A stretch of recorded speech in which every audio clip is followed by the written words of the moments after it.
Hi folks, I'm Lawrence Bianchi Phillips, creator of Il Fantasma del Giallo.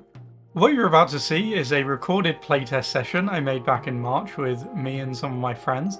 It's a one-shot, so it's just focused on the mechanics of the film world, the yellow. It doesn't touch on any of the campaign stuff of the real. I'm really happy with the film we ended up making together, especially given that I was the only one at the table with significant exposure to Giallo cinema.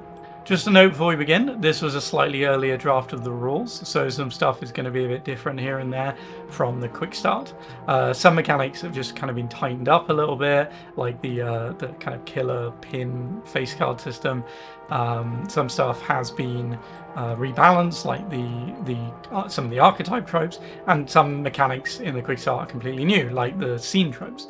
But it should give you a good idea of the core flow of play and conflict resolution, because most of that hasn't changed. I was really happy with the game at the time this was recorded, and I think it really holds up, but in the time since, I think it's got even better. I do hope you enjoy, and do consider backing if you haven't already. And if you have already backed, please do pass along the project to friends and family and communities that you think might be interested. See you in the yellow. Hello everyone, and welcome to this demo session of Il Fantasma del Giallo, launching soon on Kickstarter. Here we have Raid, a group of very talented and creative people who I'll leave to introduce themselves. Would you like to introduce yourself, Chantal, and tell us who you'll be playing today? I can. I am Chantal Ryan, lead developer of the horror RPG Dark Web Streamer, lead of the game development studio We Have Always Lived in the Forest. I'm also a writer and an anthropologist, and today I will be playing Meredith Langer, whose actress is known as Lily Peretti. And what archetype does Lily Peretti tend to play? The visionary. Very good. Visionary. I want to jazz hands. Who has a vision, has a message. They're artists, they're political radicals, they're sometimes journalists, provocateurs, that sort of thing, which I think fits very well given your personality indeed. Okay, and Eddie. Just a piece of shit. Well, aren't we all on some level? Maybe that's what this is all about. Deep down, deep secretly. We're not so all secretly. humans. Right. We're just innocent men. My name is Eddie Webb. I am a freelance writer, narrative designer, game designer. I've worked on things such as Vampire the Masquerade, The World of Darkness. I've worked on Cyberpunk Reds. I've worked on a variety of video games, mostly mobile games. And today I am playing the Crook, Roberto Bagliari. Very good. And the Crook, the one who lives between law and order and normalcy. He lives on, might not be a bad person, but definitely on the wrong side of legality at all times. Martin. Good morning, good day, good evening. Yes, hello, I am Martin. I'm a narrative designer and game writer. I have worked on a couple of unremarkable games called, one of them is called Disco Elysium, which no one has heard about. And never heard of it. Yeah, it's not important in any shape or form. Yeah, it's just some indie, tiny indie thing. Also worked on Pentiment, which was super fun. Worked on Death and Taxes, and also Broken Alliance, currently in early access. And eventually, maybe something will happen to it. But I've also been a researcher of various cultural fields, from literature to movies to visual art to a bunch of other things that fancies me, I guess, that I fancy, I guess. It goes both ways. And I am a critic of various types. I write a lot of reviews. And today, in this session, I will be a former Shakespearean legend, Archibald Hume, who will be playing Franklin Lott, who is the Don. Very good. All right, and the Don is always someone who uses and abuses power. They might not be high-ranking in society, although they often are. They could just be a petty bureaucrat or a traffic warden who just really likes being king shit of Fuck Mountain, to be French about it. All right, and Ryan. Hi, my name is Ryan, and I help Chantel. I will be playing Peter Rossetti, the Inquisitor, who is being portrayed by Leo Sturr.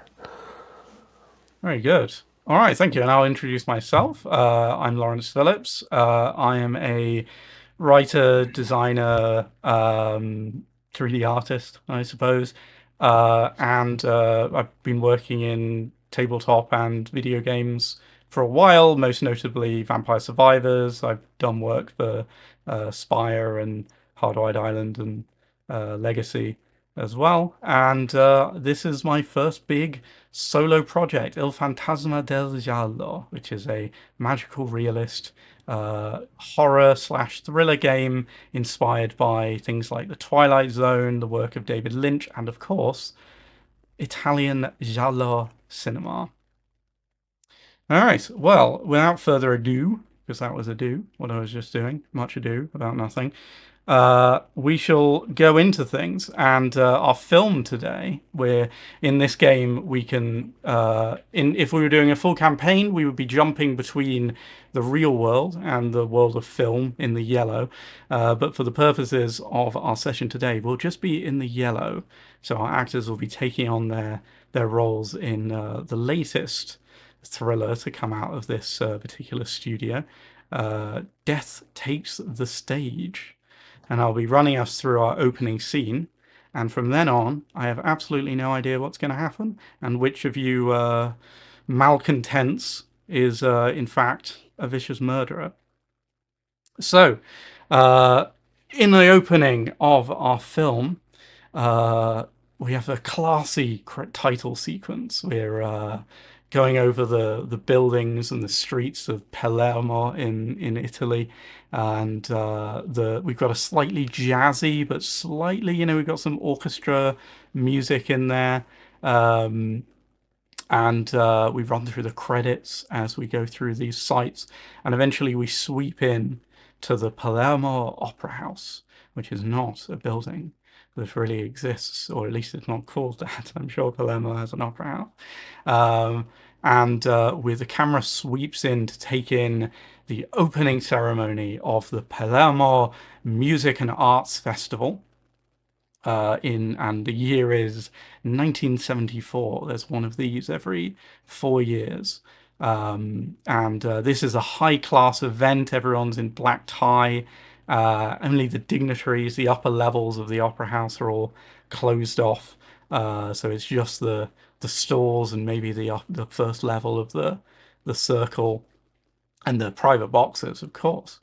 And we're just coming to the end of a production where just the final notes are being sung of Mozart's The Magic Flute, which was opening up the festival.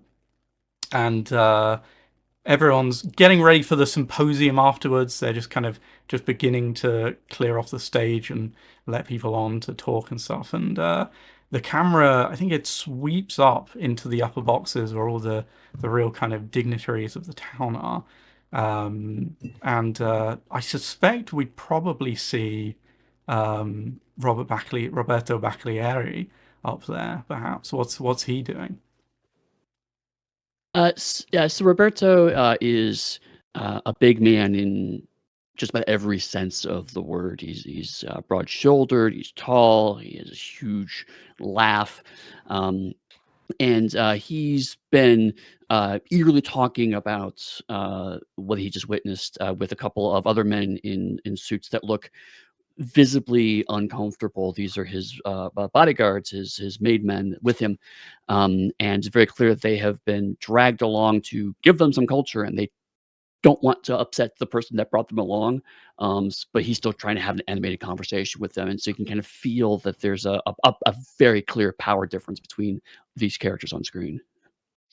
All right, yeah. So I think after we see that, we sweep down into the hall itself, and maybe down into the pit where the orchestra are, just as the orchestra are finishing up. And I suspect that's where Franklin would be, but what's he up to? Yes, and Franklin is there in the pit. He's a tall, very tall, weirdly tall, gangly man, almost like a little reed in the wind, dressed very immaculately in his conductor's outfit, So his which he has tailcoat. picked up. A very fancy tailcoat, yeah. He's very into like presenting this very best side of him, the latest style, the latest fashion. And he is beaming at this current moment after this stressful event that he has been organizing. It went really well, and he's super happy, and he's just generally watching the orchestra pack up their stuff, and is eagerly waiting for the moment to go and mingle in the crowd and talk to everyone in a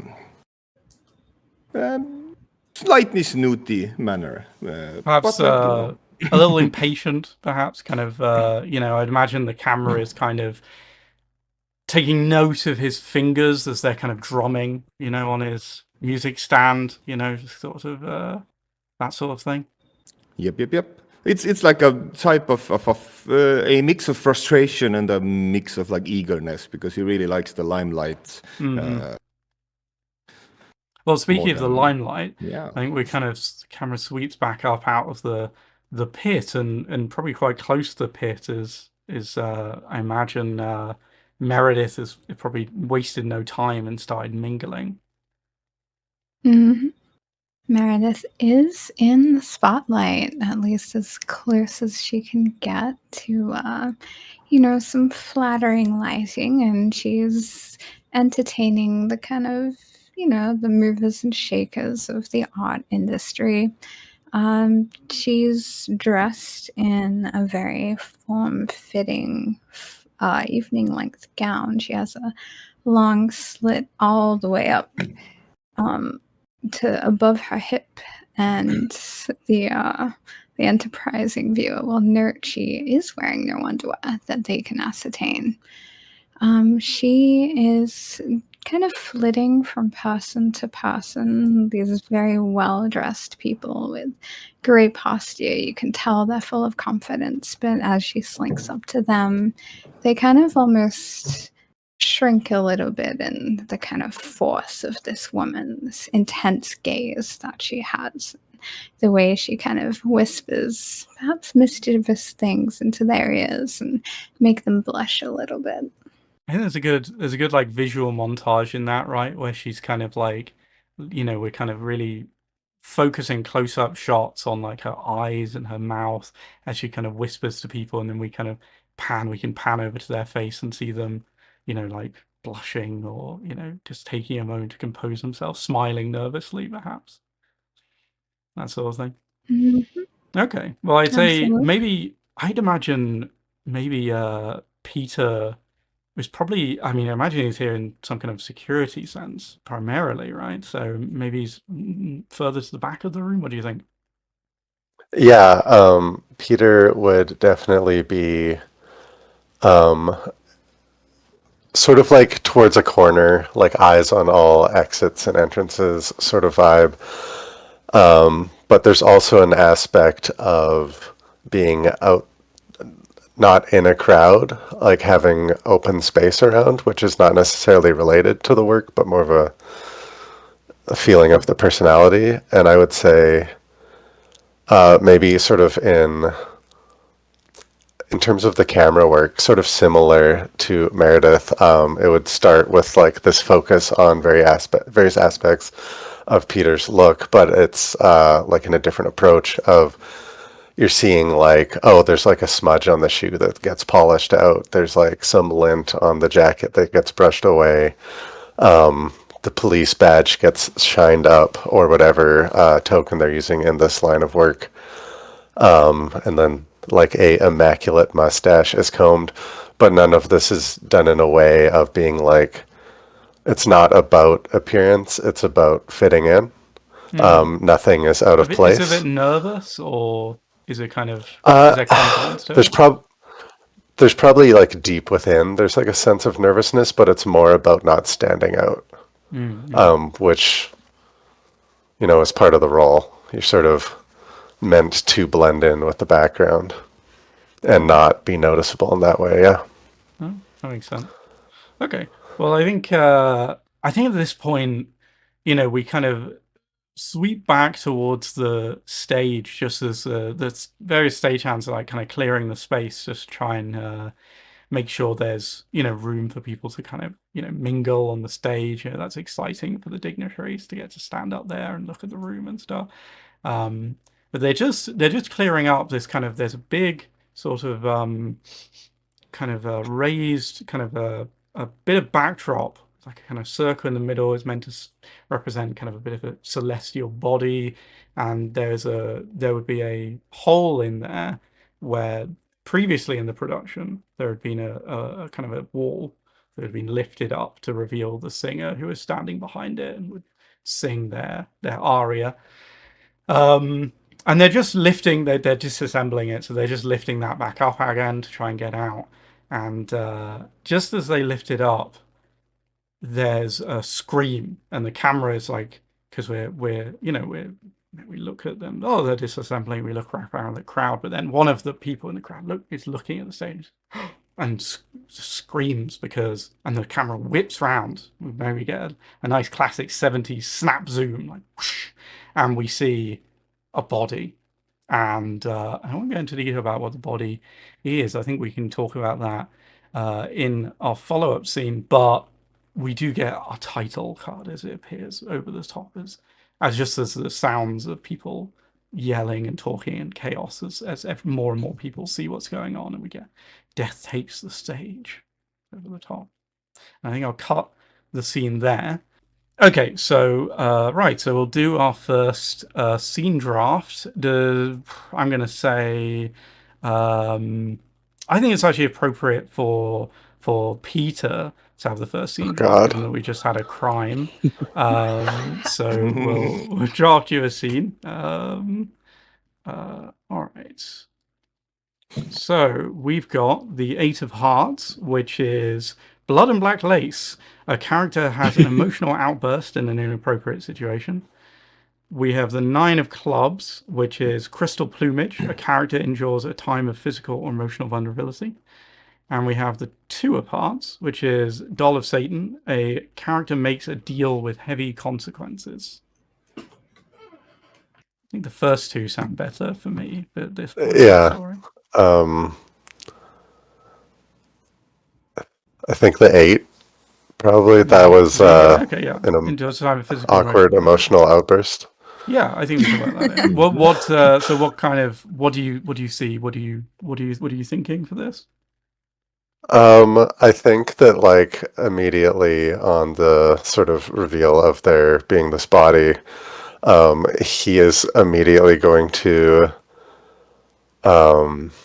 it'll be sort of like a shot that is sort of like just below, or like you see kind of like from nose to like upper body, and he starts immediately moving through the crowd with like no care given. So there's like just dropping glasses of wine and things like that as he's like, nobody fucking move, and starts making his way to the body and like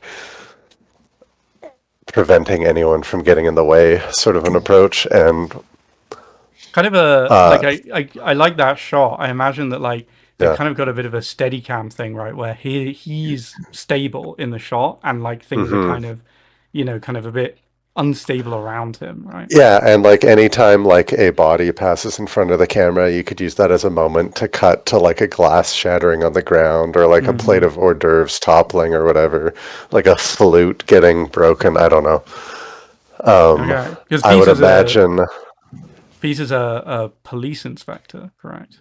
Yes. I like the idea of this almost being a like side job, that now he is a police investigator, kind of thing. I imagine on the way, someone who would probably be in the way would be Meredith, potentially, who is likely going to get jostled as well. I mean, what do you think, Meredith? Because I think Meredith would be very interested. Oh, I'm booking it. You're gonna have to race me to get that fast. Oh, okay. Right. So actually ahead of you is Meredith is like, maybe Meredith already on the stage? Yeah. She's already got she's there. definitely up, down. I would imagine that right now she is kind of on the side stairs leading up to the stage. Mm-hmm. So just kind of between that stage and that crowd. But she's definitely well positioned to get there. Okay. So she sees this very intense man coming, and she knows what the implications are, and she knows that she wants to get there fast before anybody ices her out. Mm-hmm. And I think Leah or Peter, being who Peter is, I think his instinct would be to like get a like intellectual read on the situation and not necessarily rush to be the first one there, but to think of, well, I'm going to be there second, but I'm going to take control of this stage in this situation.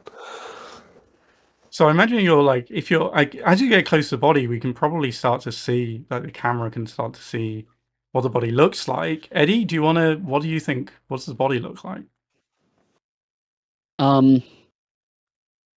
I think the body's probably been very violently nailed down. There are large kind of metal spikes or nails kind of through the palms. It's not a crucifixion pose, not like this, but rather like the arms down to the side. There's also a large spike going right through the chest. Mm. But again, like the gender's still kind of indeterminate because they're still in their clothing from the opera. So it's kind of determined of who they are amongst all of the blood over the face and body. It's a little hard to make them out. Okay. So what's Peter's priority here? Like, what's he? I guess he's trying to shut down the scene. Peter would want to be preventing anyone from messing with the crime scene, essentially. Like he doesn't want anything to be moved or touched before he gets to see it. So who do you think? Who do you think's having this outburst, or does someone think that their role is having an outburst of some kind? I mean, maybe Meredith emotional outburst could apply to a lot of things, right? I don't know. Certainly, in there's a lot of ways you could emotionally outburst in an inappropriate way in the situation. I feel. But... Yeah, I mean, as Meredith does get ahead of Peter, she runs up to this body. It's heavily kind of in a brocade, like heavy velvet. It is, as Eddie said, it's almost like gender ambiguous outfit from that aria, but as they get close, she kind of takes a step back, and then she walks up very, very close to the corpse, and she gets up close to it, and she puts both of her hands on each side of the corpse's cheeks, and she kind of presses her nose up very close to the corpse's nose. And then she kind of has a moment there, and then whirls around like, ah. I think we can And just to interject. I think we can cinematically. I can imagine framing that bit very similarly to how when you were interacting with people, like when you were mingling, right? Like that similar we had kind the of hand close-ups on the cheek and the very kind of the physicalness of that, and it's an intimate act. Everyone nearby is obviously going to be in quite deep horror at this very quick act of intimacy, which is with what is clearly a very bloody, very either gory corpse. And as Meredith steps back and whirls around to face the crowd, you do see some blood smeared down the front of her red dress, but the crimson of the blood is really highlighted against that paler red of the dress. And she has a little bit of a smear of blood on the tip of her nose, and you can see the blood on her hands. And she has this big smile on her face, and her eyes are bright and shining, kind of catching the light beaming down from kind of the stage lights. And she announces in some kind of almost strange ecstasy to the crowd. She says, "It's my sister." Okay. Actually, I think that's actually a nice place to I think we can probably have like a shot, because I imagine. What do you think? Because I like the idea of shot cutting there, but I imagine there was some reason why Peter couldn't quite get to her, because presumably wasn't particularly happy about this. Perhaps struggling to get through the crowd right in time. And we kind of have a shot of like him kind of like frowning, perhaps something like that. I think sort of in the same way that I think it can be kind of revealing a bit of his personality, in that part of the reason he had a hard time getting through the crowd is as more people became packed in, you could see this really innate, he just doesn't like being crowded in, so he starts trying to move around people. And it just sort of slows him down enough that Meredith gets there. And Meredith was closer to the stage. He was in a back corner and all of that, but it takes him quite a bit longer than it feels like it should have. Okay, cool. Okay, well, I think I'm happy to. I think that's a good cut for that scene. I think after either Martin or Eddie can happy for either of you to go and to draft the scene next. Martin, do you want to do one? Sure, let's go. Let's see what I'm up to. Okay, so and let's see. maybe Eddie as well. Who knows? Yeah. We can see what we can do. Okay, Ace of Spades. A muck. A character is involved in a supposedly accidental incident. Six of Clubs. A Colors of the Dark. A character is forced into a tense or threatening situation. I can see potential there. All right, and now we've got a King of Clubs, which means that this next scene that I draw. Oh, we got King and a Queen. Oh, no. And we got 10 of Hearts. So, because we've got a king and a queen under it, that means that it's going to establish, play on one of your fears and one of your needs. And that scene is the 10 of Hearts, which is in Terabang, a character attends a large social function. So I guess there could be potential in doing that. Technically we are at it at a large. We are at it already. To begin with. That's true. That's true. I mean, it could be for that one. It could be a flashback to earlier in the night, or it could be, perhaps a little later in the night, and people are being held for questioning or something like that. But I don't know. What do you think? Or now? Let me check the options just in case once more, because I do enjoy the fact of the kings and queens coming into play. That would be pretty cool. I'm just gonna check just in case. Tense or threatening situation. Also, sounds fun though.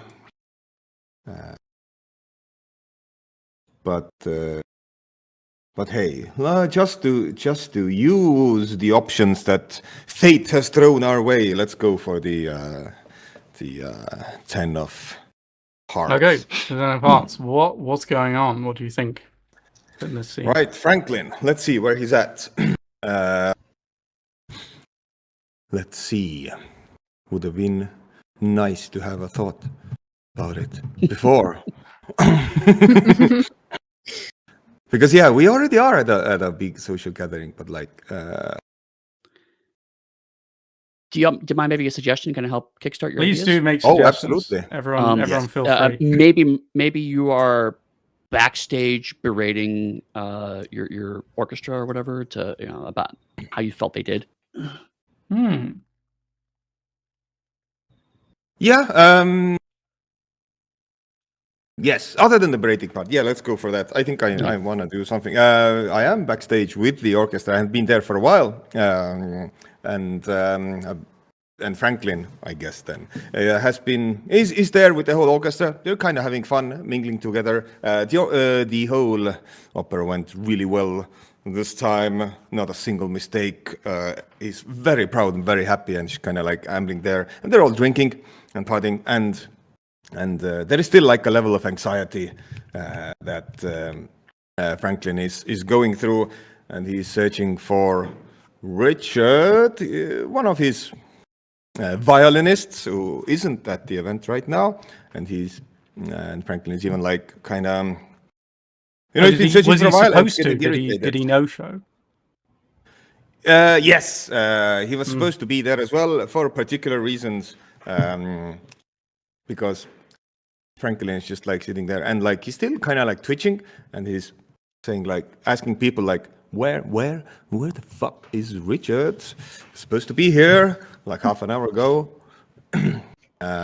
This is, let's say, in parallel, or like maybe because this orchestra scene, the people haven't realized that there has been an event outside. They are, They're probably just basking because Franklin, from what I understand, he's a difficult man, so it's probably a rare pleasure for him to actually be just happy with everything.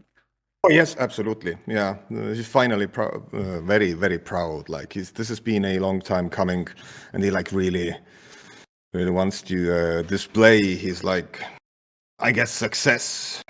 But he's still feeling anxiety about something, and it relates to Richard still not arriving with something that he is waiting for, which I will not specify at the moment, just to leave it open for. Okay, so he's very kind of like impatient. I suppose he's kind of like drumming his okay. Yes. All right. So I guess with Roberto, he was presumably still in the box when the corpse was found. Do you think he might have? This is a suggestion. Do you think he might have like, gone backstage as well to kind of to do something? What do you think? What do you think he's doing here? Well, because he really wants to be seen as kind of a patron of the arts, because he's managed to work his way up through quote unquote legitimate business to reach a certain amount of power and prestige, and now he wants to be seen as an intellectual, as a patron. And so I could see him storming off kind of backstage, maybe initially debating going onto the stage, but then kind of gets a glimpse of the police officer storming towards stage and decides to kind of maybe turn around and keep it to backstage. And then one of the two goons with him seems really anxious and nervous, and so you see Roberto kind of storming around, bellowing for the stage manager, as if the stage manager doesn't have a million things they have to be dealing with right now. And he keeps kind of trying to get Roberto's attention, like boss, and like, fuck this, I need to find out what's going on. And then finally he gets up the nerve to kind of step up, and he says, boss, we got somebody that tried to sneak in, and we got him captured. Oh, I'll say, I forgot to say at the end of the last scene, sorry. I'll give you all a clue, which is the the first victim was Meredith's, or Meredith claims that the first victim was her sister, but she doesn't seem too unhappy about it. So I'll just, I meant to say that before, but I'll say it now. So okay, so they've grabbed someone. I suppose, like, well, I'll ask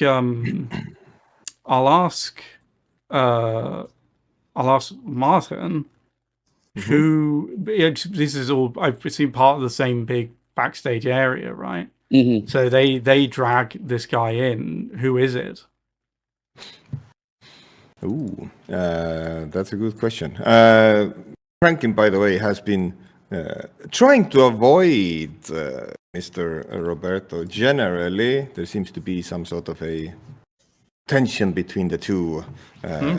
For some reasons, I will note this regarding I would say the funding opportunities as it relates to the opera. I would imagine that there have been some deals made in the background, which just to make sure everything is that Franklin can do his masterpieces, but this has made him let's say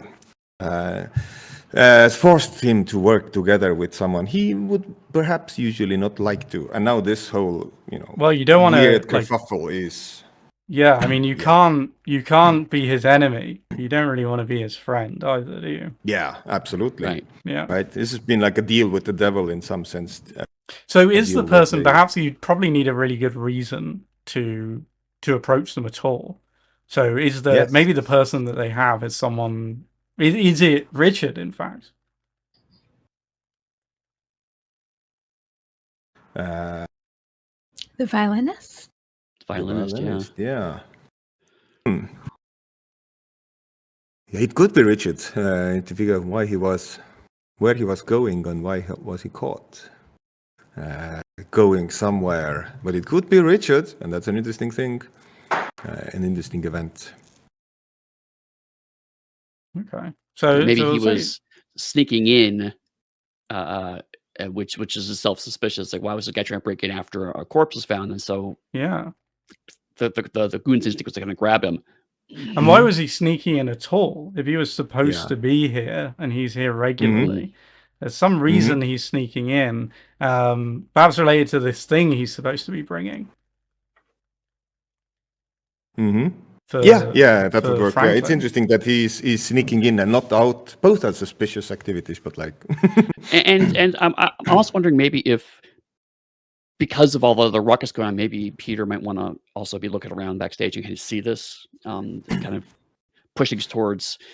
Yeah, I can see that. A bit of a conflict. Do you want to bring Priest backstage? Yeah, because it looks like the scene can hold 5 people. So yeah. Yeah. Ryan, you want to Peter come in?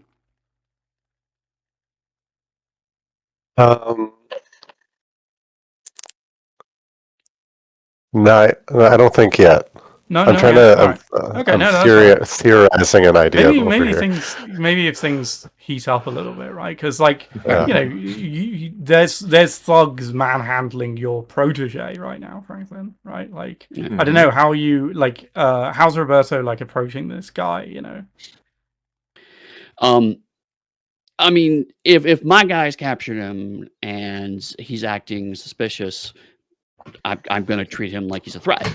Right. And so it's like, hey, so what are you doing back here? Why are you trying to sneak in? The guy's, slaps. And then Robert's just slapping him on the face. He's like, shut up, tell me. And hey, I'm talking to you. Missing the irony of yelling at him to shut up and tell him at the same time, Yeah. Franklin takes a while to notice this. He's been like I said, he's been avoiding dealing with Roberto for a while, but then this ruckus kind of gets his attention, and he sees this happening, and he starts storming towards that direction because, hey, it's finally Richard. Where the fuck have you been, Richard? He shouts from afar while making his way towards the 2 thugs and Mr. Roberto there presently. What's he hoping to do? He's hoping to basically, he wants these So I think the action for now is probably just an argument. But I'd say because this feels pretty plot significant and emotionally, there's some emotional investment here, I'm going to give it a medium threat. And so what do you draw? What stats are you drawing from, respectively? Honestly, I do feel like muscle's probably the most relevant because Roberto is pretty explicitly using violence to get what he wants done here. Yeah. And intimidation at the very least, right? Like, yeah, absolutely. Right. Yeah, Yes. yeah. Yep. Okay. So how's Franklin approaching this? I guess tongue seems most likely. Yeah. Trying to persuade and argue, and even like maybe stand up to the intimidation. Though that seems more like a spying thing. But I'm going for tongue right now. At this current moment, he's like very, let's say, the adrenaline is up, so he's not perhaps thinking about the potential danger from this crime boss. Okay. Well, I think I'll say that the in this case Roberto's the aggressor, just because he kind of initiated the Right. situation. I think you could argue either, but I'm going to go with Roberto here. So, Roberto, do you want to make your bid? Yes, I will start with the 8 of Hearts. Okay, so hearts are emotional and it's a relatively high amount. So how's Roberto doing? How's he opening this? So it's a lot of bombast and volume at this point. So it's basically a lot of again, like a little bit of like the slapping is it's still relatively light. But with the implied threat of it could get worse, but rather it's just you better fucking talk. You gotta fucking talk. Tell me.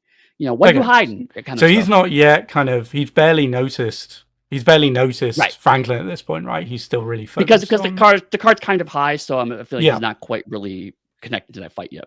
Yeah, that makes sense to me. Okay. Franklin, do you want to do your counter bid? Right, let's see. What's a good opportunity? Let's go for this one. All right. Sorry.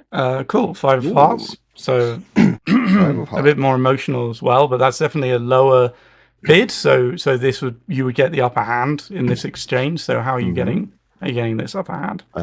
Yeah, so Franklin's rushing in and he's shouting like, "Hey, leave my boy alone!" I imagine because it's brains, right? I imagine there's a bit of like. No, it's tongue. Oh, it's tongue, right? Is it? Sorry, tongue. Yeah. Okay. Yeah. Okay. Yeah. So very kind of like authoritative, like, what are you doing with that man? Like. Yes. I mean, this is my star violinist. This is my adopted son. Like, don't you dare touch him. Like, he hasn't done anything to you. Okay. Probably pretty. Right. So I think because so it sounds like he's trying to play on the let's say the familial angle as well. Like, hey, you should understand the importance of family. So quite startling, and kind of throws him off, right? I imagine. Yeah. Okay. All right. So I'd say then. So that's winning bid for Franklin. So if Roberto, you would take 2 cards of trauma, which you can either pick from your hand or take off the top of the deck. And for the purposes of this session, we'll be doubling trauma values. So that's 12. Just because we want to get to the juicy stuff. Right. Okay, so now you can either push, raise, or relent. So you can continue with the cards that you have. You can raise the threat level and get new cards, or you can let it go. If I raise to go for new cards, those get shuffled back into the deck, or are those added to my trauma? You keep your current hand. Oh, okay. So I just draw more cards. Exactly. Yeah, but it also give Franklin the chance to get more cards as well. Right. And the push was just like playing another. Yeah. With the hand you have, yeah.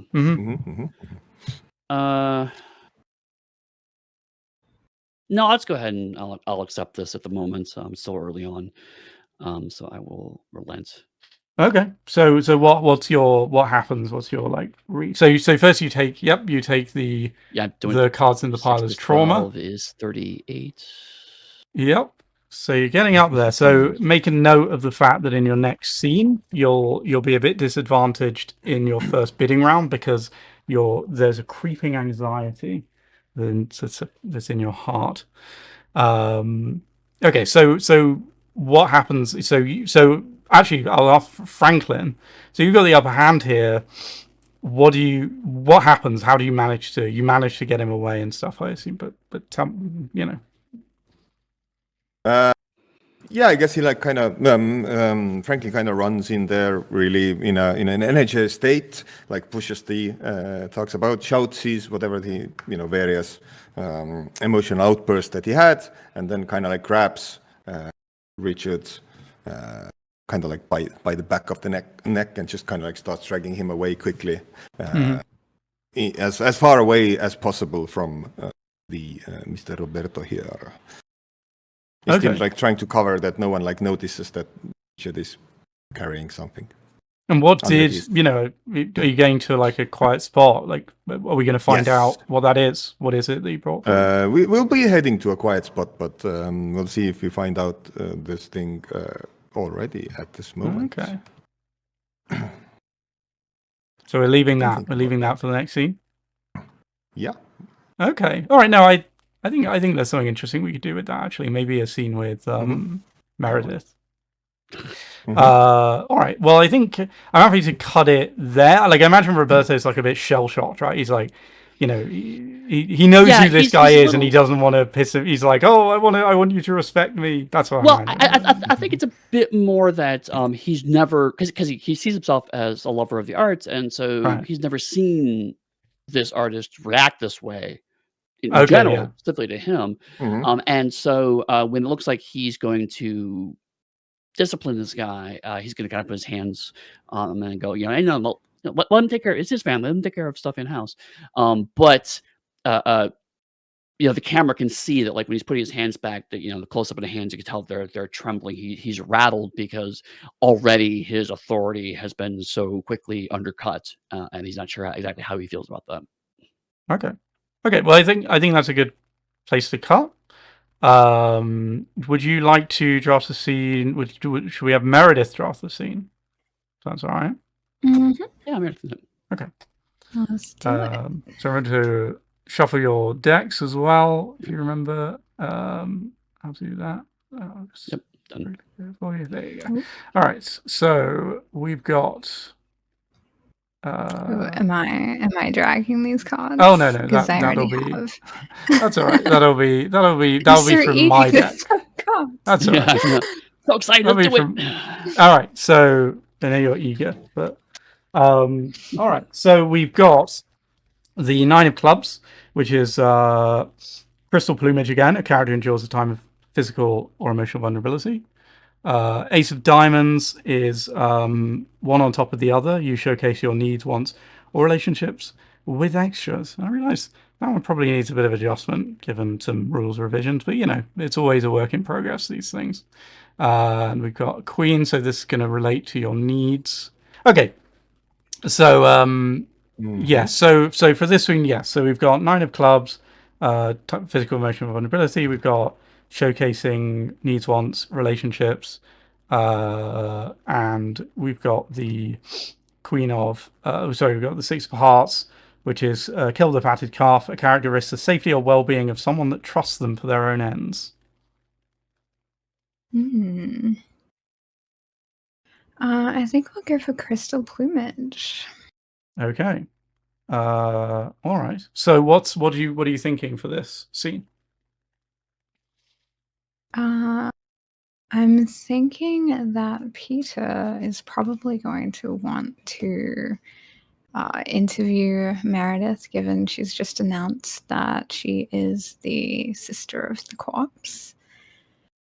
So I think we're gonna maybe go into a dressing room that I imagine is probably not too far away from where Roberto and Franklin were just arguing. So maybe they could even hear like a little bit of the altercation happening, like not too far away.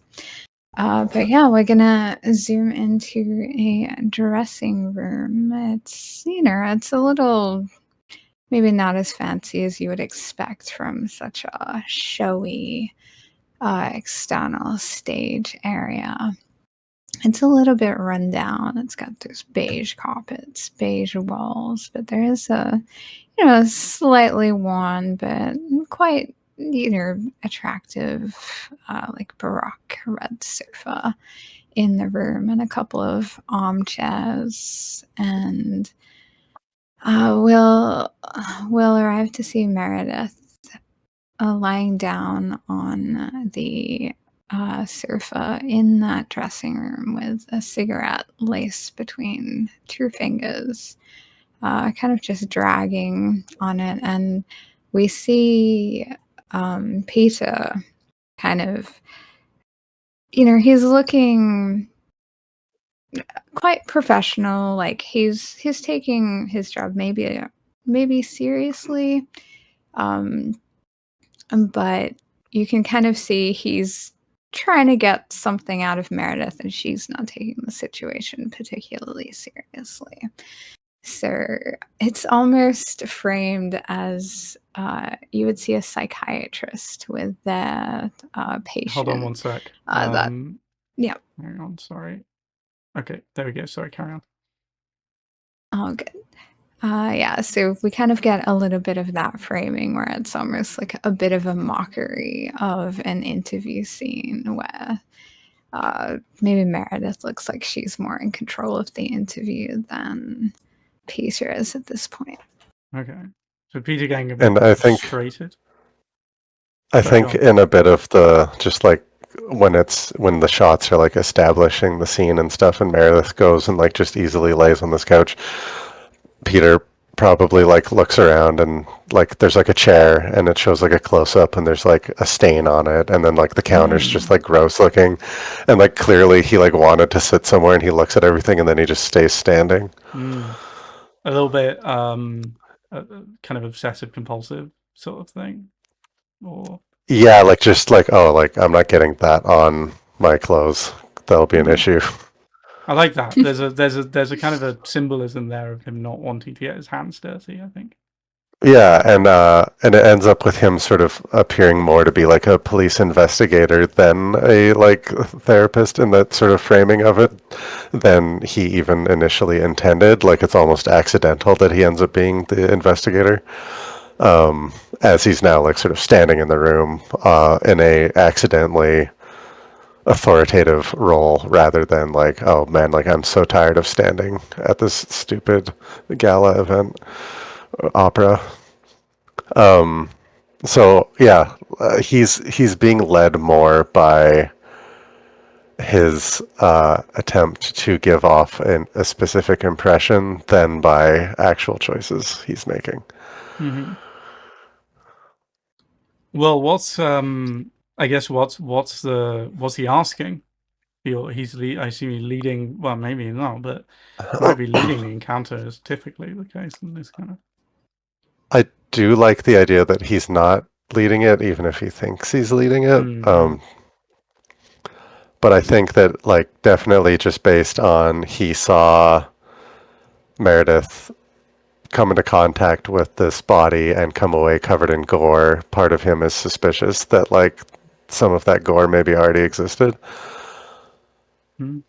So he's definitely approaching this as like, ma'am, not only are you a suspect, but you're basically a part of the crime scene at this point, like seeing all this like blood that is soaked up into her. Well, should we do this as a conflict? I guess where our kind of stakes are whether I suppose Meredith. I don't want it to just be like whether you get information, whether you don't get information, right? I want to more set it about who's setting the information here. So I'm going to say, the stakes here are,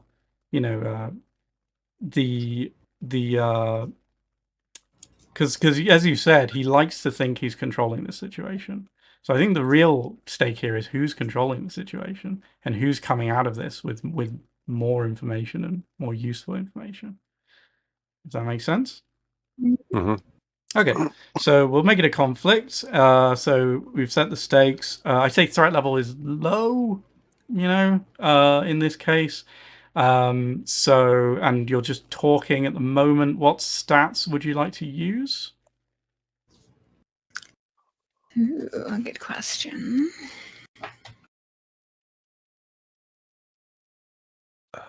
I do have a thought on that. Well, what do you think, Ran?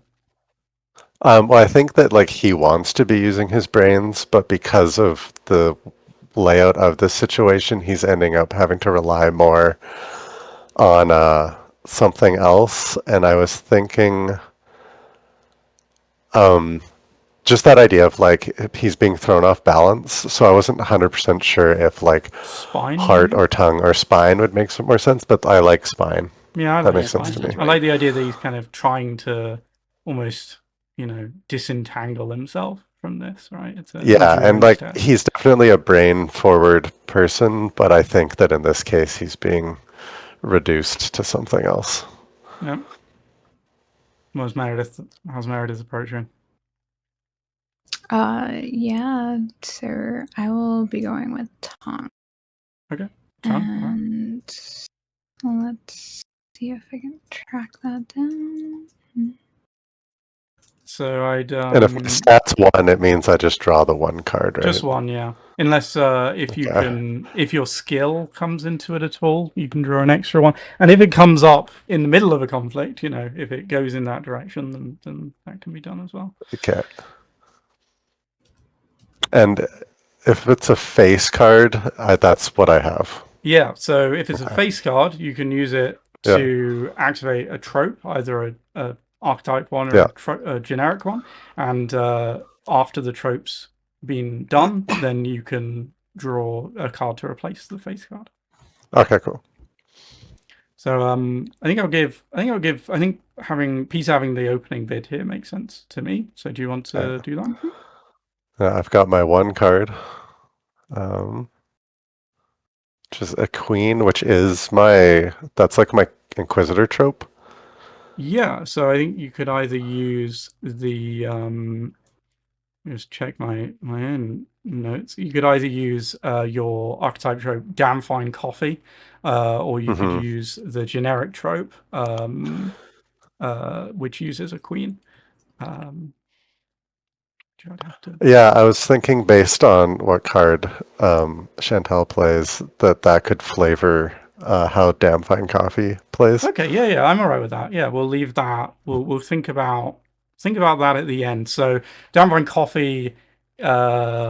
Just to explain it to everyone. So, something about the interaction you're having sparks a connection in your brain, divides a deduction derived from the scene you're in. The chain of thought doesn't have to make logical sense, but it's definitely a real clue. So we can determine what that is after the bidding round, if you like. Yeah. So we'll just, I guess, leave that. That would go straight into trauma once you played it. Perfect. But we'll just make sure to remember that. And because you've got a queen now in your pile, I'm going to give you a little queen token, which means that the pressure is mounting on your character. Okay, so so now you can draw a card to replace your queen, and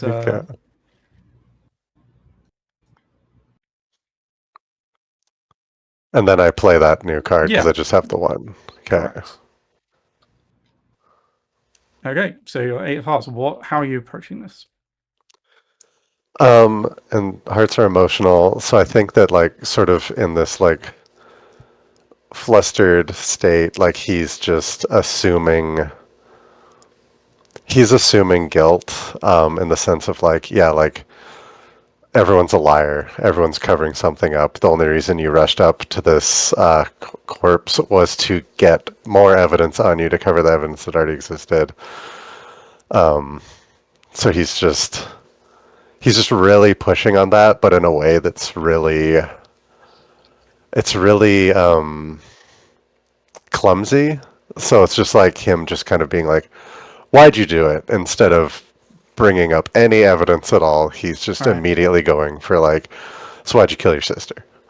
Yeah, and it's kind of I get it very like, it's almost frustration that it hasn't been admitted. Like, it's like, oh, it's so obvious. Yeah. Anyone would just be like, yeah, okay. Yeah, like how are you being so relaxed when you clearly are guilty? Yeah. Which is very much putting him on like the back foot when he has brought up absolutely nothing of evidence.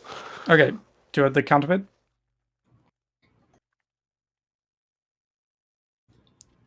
It's an 8 of spades.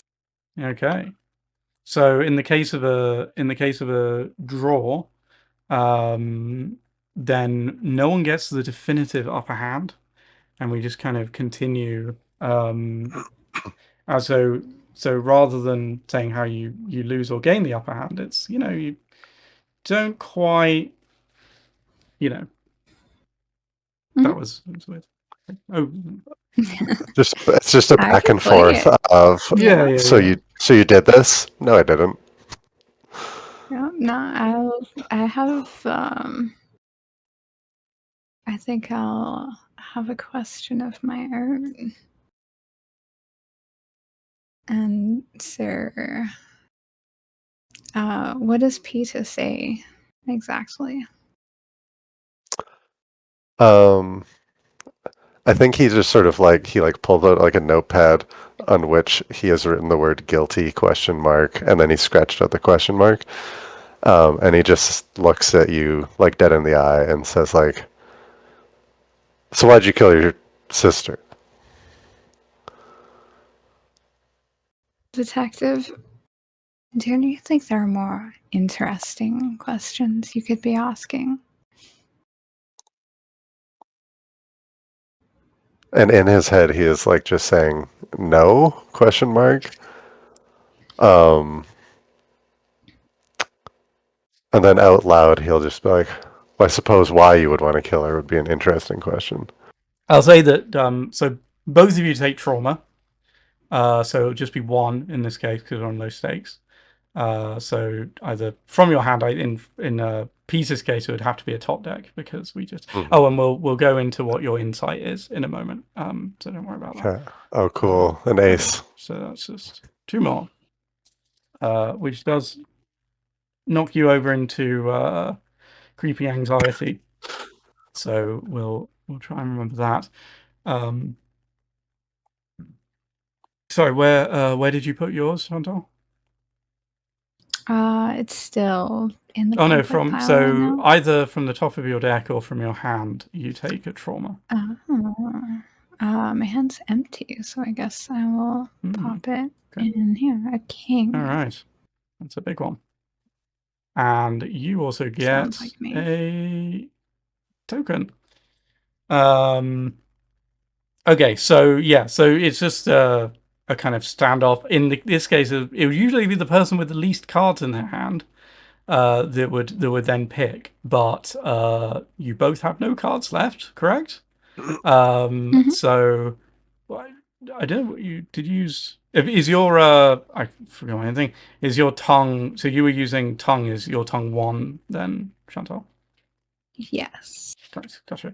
Okay, so in that case, I'm just going to pick. I'll say that Peter can choose whether to push, raise, or relent at this point. I'm gonna raise, I think. Okay. So you're raising the consequence, the danger level of the conflict. It doesn't have to become more violent, but it does have to become more serious, right? And you're choosing a new stat to go from. Yeah, I think so. He's gonna sort of, as they're in this stalemate, Peter's going to try and collect himself a little bit, and then try and bring in his thinking a little bit more, and actually start laying out the evidence here of so far as I can tell, you have the most direct connection to this victim. You immediately covered yourself in evidence to hide this fact. Clearly you have some interest in this. Even if it isn't you, you know something that's going on. And I'm just going to push in with the evidence and see if I can read anything out of her. That sounds like? Yeah. Okay. So I guess draw from your brains. And then Meredith can also draw from a new stat if she wants to. Mm-hmm. So I guess, how are you changing your approach? I'm gonna go with hot. Mm-hmm.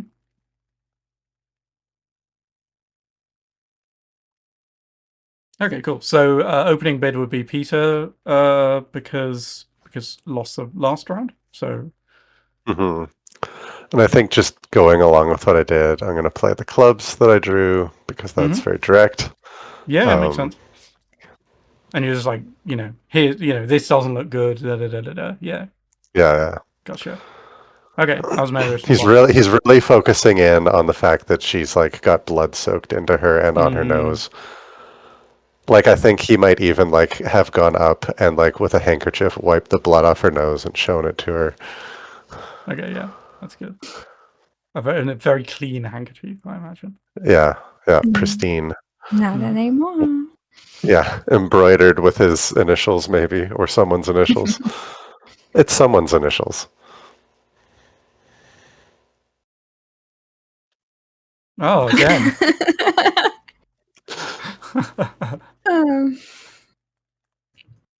It's a 3 of spades, baby. All right. Okay.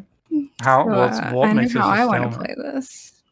But okay.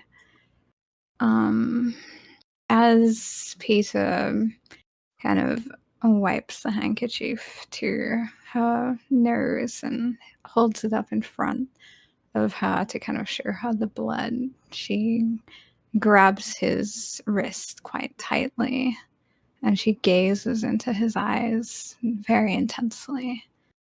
She says, "What do you think it means to die?" And you can see she's like quite aroused. She's very like intensely engaged with this concept, and like she's trying to like convey like how like fascinating and important this question is in this moment. She does not care about these dumb questions that he's asking. That there are philosophical questions, existential questions to be answering right now. So it's basically just talking past each other. Yeah, but in that moment, that question probably you see in his eyes, like he sort of like his eyes kind of go blurry almost, and you can see like he like immediately has a answer to that question for himself. And then he like kind of shakes it off and is back in the moment. Makes an impact. Yeah. Okay. All right. So both take trauma again. So it's 2 this time. So that would be from your deck or from your hand, one or the other. A jack. Oh dear. Really getting up there. And we have a potential victim coming up. And another ace. I get it. 2. Really hitting the extremes. So that's 4. I was told to push this. Well done. Congratulations. Right. If there's one thing I'm good at in role-playing games, it's dying first. I've added mine, just so you know. So, I also say, Peter, during your next scene, you feel a buzzing hum in your brain, like from the pressure drop before a storm. You keep seeing strange things, omens almost. So during your next scene, you'll see some kind of omen, some kind of plausibly mundane, strange but plausibly mundane omen, and that'll potentially have an impact on your trauma. But we'll get there. Okay, so I think you've both got an equal number of cards again, right? You've both got 2. Yeah, I think I have 2. Okay, cool. So I'm gonna say this time I think I'm gonna say maybe Meredith wasn't expecting maybe for that to hit home quite as well as it did. So I'm gonna put her on the back foot here. So it'll be her choice to push, raise, or relent. I'll push. Okay. All right. So do your bid.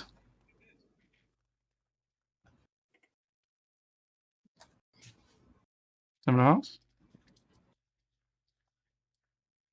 So what happens?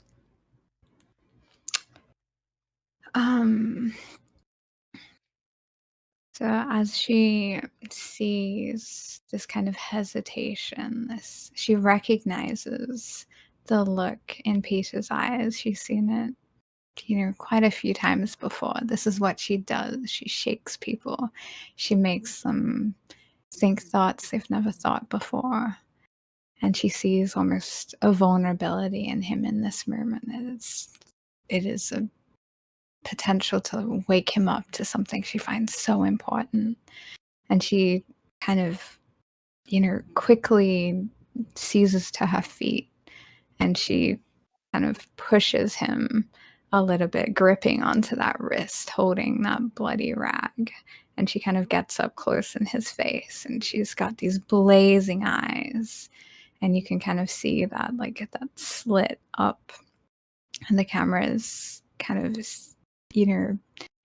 it's this side-on view. It's very intimate. It's almost like a lovers scene, but with this, like, fierce intensity of gaze and of, like, real conviction.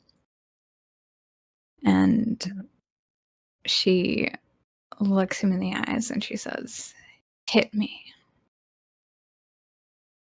Okay. You want to do your counter bid? Yeah. Ooh. Which I don't 100% know what a Joker does. So Jokers are wild. You can use them as any Okay. as any trope thing. Okay. As any you can use them to activate any trope. What's the wildest trope? Well, you've got your. I guess you could do your damn fine coffee one again, and what we'll say is we'll resolve that actually at the end of the conflict, and we'll not just give you a clue, we'll give you a truth. We'll like double it up. Okay, that sounds good. Okay. And he's going to respond. There's going to be like a too long pause, where you just see like stuff whirring in his eyes again. And then he just sort of like roughly, but not too violently, like pushes her back onto the couch and like sort of like turns away. Okay. You want to play your bid because that was your face card for the trope. Oh, right. No worries. And you can draw a replacement for that Joker as well. Okay, well that would be helpful. Oh, that's funny. I don't want to do that. We'll do that. Nice. I was just hoping for it to be another like same card. Right, just keep going and going and going. There's only one. This one scene is the whole movie, right? There are 4 jacks, 3 queens, and 2 kings in these decks. So technically, he could end up doing the Daft Fine Coffee 4 times. It's very unlikely. But yeah, sorry. I was close, but yeah. Yeah, he's gonna say something like he like. There's like more to that push away than like I would say Meredith would be used to in this sort of situation where like it just doesn't feel the same as another situation you would have been in, where it feels more like you're not involved in the choices he's making here. Like Peter is, the struggle is internal and he's almost scared. He just no, just like a. Speaking to that concept where you said something, you asked him about dying, like to him, it's like there's this like ongoing death kind of happening of various selves who he is displaying versus who he actually is. What did that line of hit me, that hit him somewhere, as it were? That awakened something? Or... No, it's the situation in and of itself of who we're supposed to be versus who we are. Okay. Maybe I think a good we always make in these kind of films make good use of mirrors to when we want to do symbolism about self-reflection and that kind of thing. So I think there's a good shot in there of like the mirror because we're in a dressing room, Yeah, he probably like because I said he turned away. He's probably like staring directly at himself in a mirror at this point, unintentionally. Okay. And this is disarming, I suppose. Wasn't what Meredith was expecting. No, she wasn't necessarily expecting him to hit her, but she wasn't expecting such a kind of like immediate disengagement. She's not used to people disengaging with her so much, but there is kind of, she almost experiences a rush of like, you know, that aggression was real, that, you know, flinging her back was almost, you know, she didn't know she wanted it in the time, but that was what she was seeking, that rejection. That was very, you know, like just authentic and real and human. It kind of almost like takes her breath away. And her heart starts beating faster as she almost like, I think, starts to smile as she's on the couch once the surprise has gone past her. She's kind of like splayed out on the couch. Maybe her dress is pulled up a little bit up on her waist there, revealing that high slit even higher, maybe a little too high even. But yeah, as she kind of, that surprise goes past and she watches his back and she looks at him looking at himself in the mirror, she does crack a little smile, because in that moment she realizes she has kind of struck that human nerve, but she's also like, she loves the rejection. She loves that kind of, that punishment. Okay, so I guess so it would be your choice to push, raise, or relent. I will relent. Okie dokie. So you take all of that as trauma. It's a big pile, unfortunately. So we got 16, 19, 22, 29, 33. So we're adding 66 to this. So that puts it up to 98. Woof. So you're actually both in the, you're both now in the victim zone of the trauma table. And what this means is fatal threats are possible if you interact with the killer. So you're now in some danger. And we've also, Meredith has gone into fears are being realized. So in your next scene, one of your fears will manifest. And any conflicts related to it will be higher threat. Okay, so Peter got the better of this conflict. There's something, so as we said with the stakes, he's able to set there's some information he was able to get out of this. And we've definitely got some information with Damn Fine Coffee as well. So we can also talk about that, or maybe link it in. Maybe we get a couple of bits of that out of that. So what was that? What was it? So during that situation, some neuron fired, some connection was made, you know.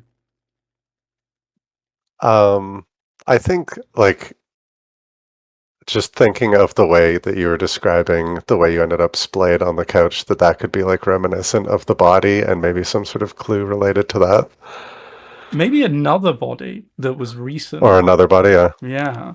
Maybe there was another, perhaps that was part of the scene where when you saw her there on the couch, you had this flash.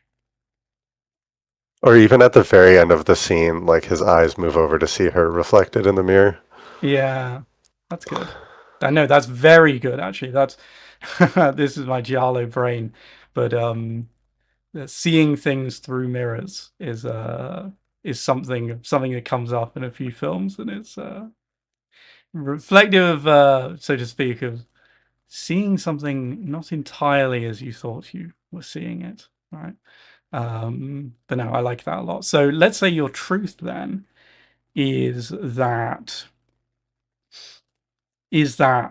and this is just a kind of almost an intuition that you just know is true, that Meredith is connected to that death as well.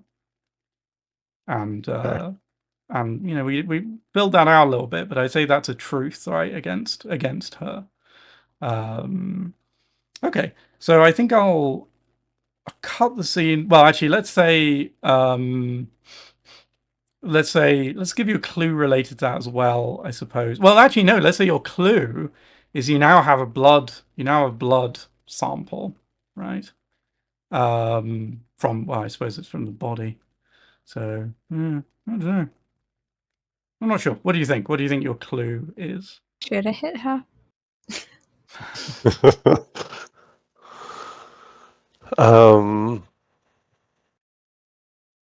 I don't know. Maybe. Actually, I tell you what, I'm gonna say that the clue, and this is just accessible to everyone, is there's some damage in Peter's past. Something there, right? There's some damage in there. Would that be fair to say? Because you had that moment of something happened in your head. I think that's a fun thread to pull. Right, okay. So I think maybe we could have I don't think we've had a scene drafted by Roberto yet, if that's right. No. I think we can probably start moving the narrative, out of the opera house to some other time. But we'll see what we get and what you think. So we've got the Ten of Hearts, which is interrobang, a large social function. Two of Spades, which is a character receives a cryptic warning or message. And we have a Jack, so your want is going to come up somehow. Three of Diamonds, my dear killer, a character seeks assistance from another. Okay. Checking over my wants. I think you've got some potential clues to pull on there. If you want to as well, if you want to take a clue and say, well, I think this scene will also involve this, right? I think that's something you can do as well. Could you recap the clues real quick for me? Yeah. So you're assuming that I'd written them down. So we've got that. Meredith has some kind of says that she has some kind of relationship with the victim, the victim that was found in the theater, and seems strangely happy about it, about her death. Mm-hmm. And we've got that. We've got that that Franklin has some kind of something that he was expecting that he doesn't want people to know about from his protege, and also that Peter has something in his past. There's some damage in his past that's making him not relate to things how people expect him to. Okay.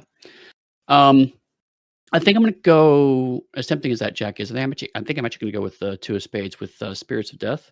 Okay. And I think it's going to be next day.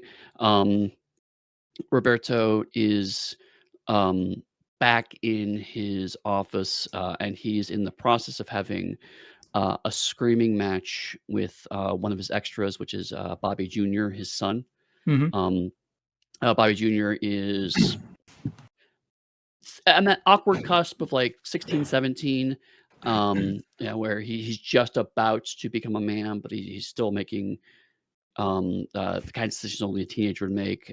He's got long hair. He's just as trigger. He's just as angry as his father is. Has flares, and also, I'm sure. yes, flares, and also it's because Roberto has walked in on Bobby doing a line of coke in the middle of his kitchen, right. And so they're getting into a screaming match. It's like, you don't do that shit in my house.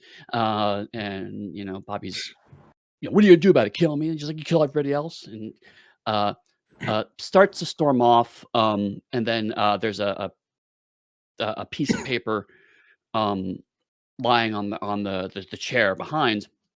So he grabs it, tries to see if it's some kind of address of where he's getting his drugs or something, just whatever.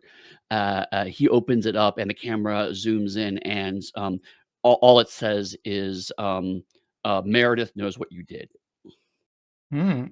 Okay. And whether that is a threat towards Bobby Jr. or to Roberto is unclear. Okay. I'd probably put that in like, so for the purposes of this, we usually have leads, clues, and truths. I think usually we could probably call that a lead. It's a lead. I think for the purposes of this, just because we're doing a one shot, call it a clue. We can develop that a bit faster. We'll say there's some kind of there's some threatening note that involves Meredith directed towards one of the Bacliaries. Okay. Well, I mean, I think that's potentially a good place to cut the scene. I know it was a short one, but it had a lot of weight. I'll do anything else with it. Yeah, it seems pretty straightforward. Okay. No, I'm all right with that. Okay. Should we have Franklin draft the scene? Sure thing. Let's see what Mr. Franklin Lotz is up to.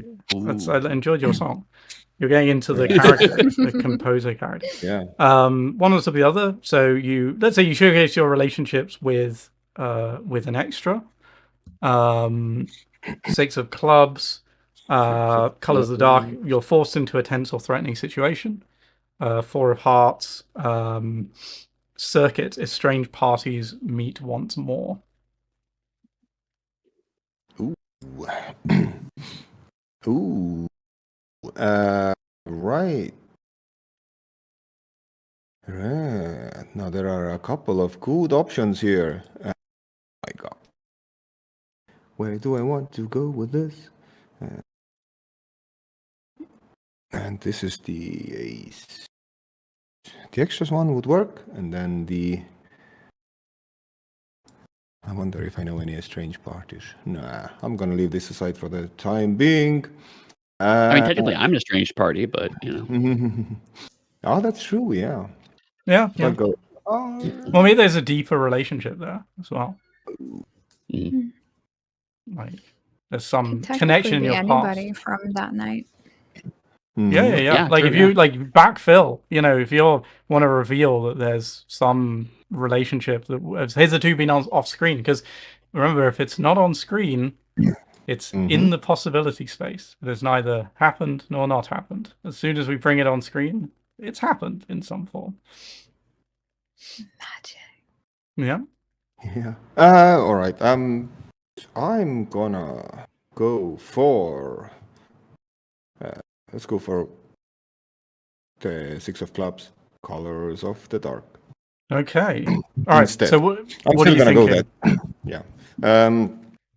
I was thinking a scene in my head of Mr. Franklin Lotz is in his office. He's been there for a while. He's looking very disheveled. He has been drinking for a long time, since the events of yesterday, and smoking cigars. And there is a trash bin next to his desk, filled with ashes. Of something that has been burnt there. This is what the package was that Mr. Richard Phelps brought previously. And after the whole mess that was happening, after it all calmed down at the Opera House, he finally got around to it, and he burned all of these things, which were, and I can perhaps reveal this here, would be useful letters between him and the victim.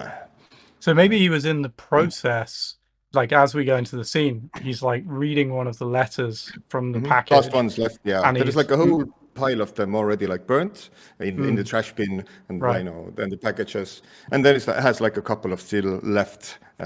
Maybe he still has one of them or a couple of them. It's a couple on the table, one in his hand. He's reading through it. As he starts burning it with his cigar, just sets on fire with a cigar and then tosses it into the pile. Interesting. Absolutely. Okay. And so I think there's an interesting thread to pull on there, because there's you brought this for some reason as well, that you did, or you didn't know about the killer or the death would happen, or maybe you did, because we don't know that yet. So all right. So I mean, I think that's definitely grounds for like a truth in that, actually, where we could probably say, like, because are these like love letters? Unclear at the moment. I would say yes. Okay, they are love letters. Okay, so I will make it clear just to move things along. Yeah. So I'd say, okay, so our truth is that Franklin had a romantic relationship with the victim. Yeah, which he has been hiding from everyone else. Okay. Victim. Yes, like no one else knew about it. This was like secretly going on in the background. Although I guess like Richard, the violinist protege, knew something about it. This is why he was sent out to bring the letters. Franklin has been using him to like run occasionally, even like as the errand boy who brought messages back and forth, and he knew where like this pile was. He was, during the whole thing, when he was coming back from actually the victim's residence, where he, grabbed all the letters that Mr. Franklin had sent to her previously. They were like in some. So we is this like our flashback? Like are we seeing that kind of as he's looking at the letters? He kind of we see yes. Right. You can even have little flashback moments with like Franklin in his romantic, meetups occasionally on one side, and then of course flashbacks to on the other side, in parallel with Richard, searching through her room in her boarding house. Okay, I'm gonna throw in a thing here, which is that the Franklin hears a noise from another room, and then a kind of a strangled sort of yelp, and then silence, and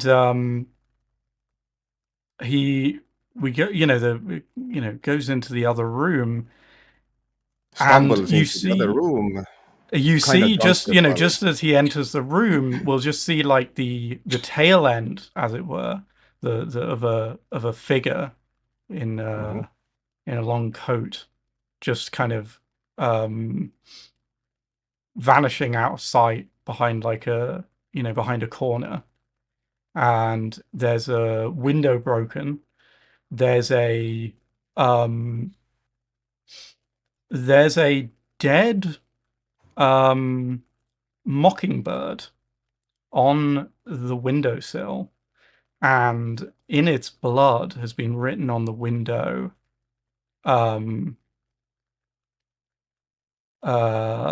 is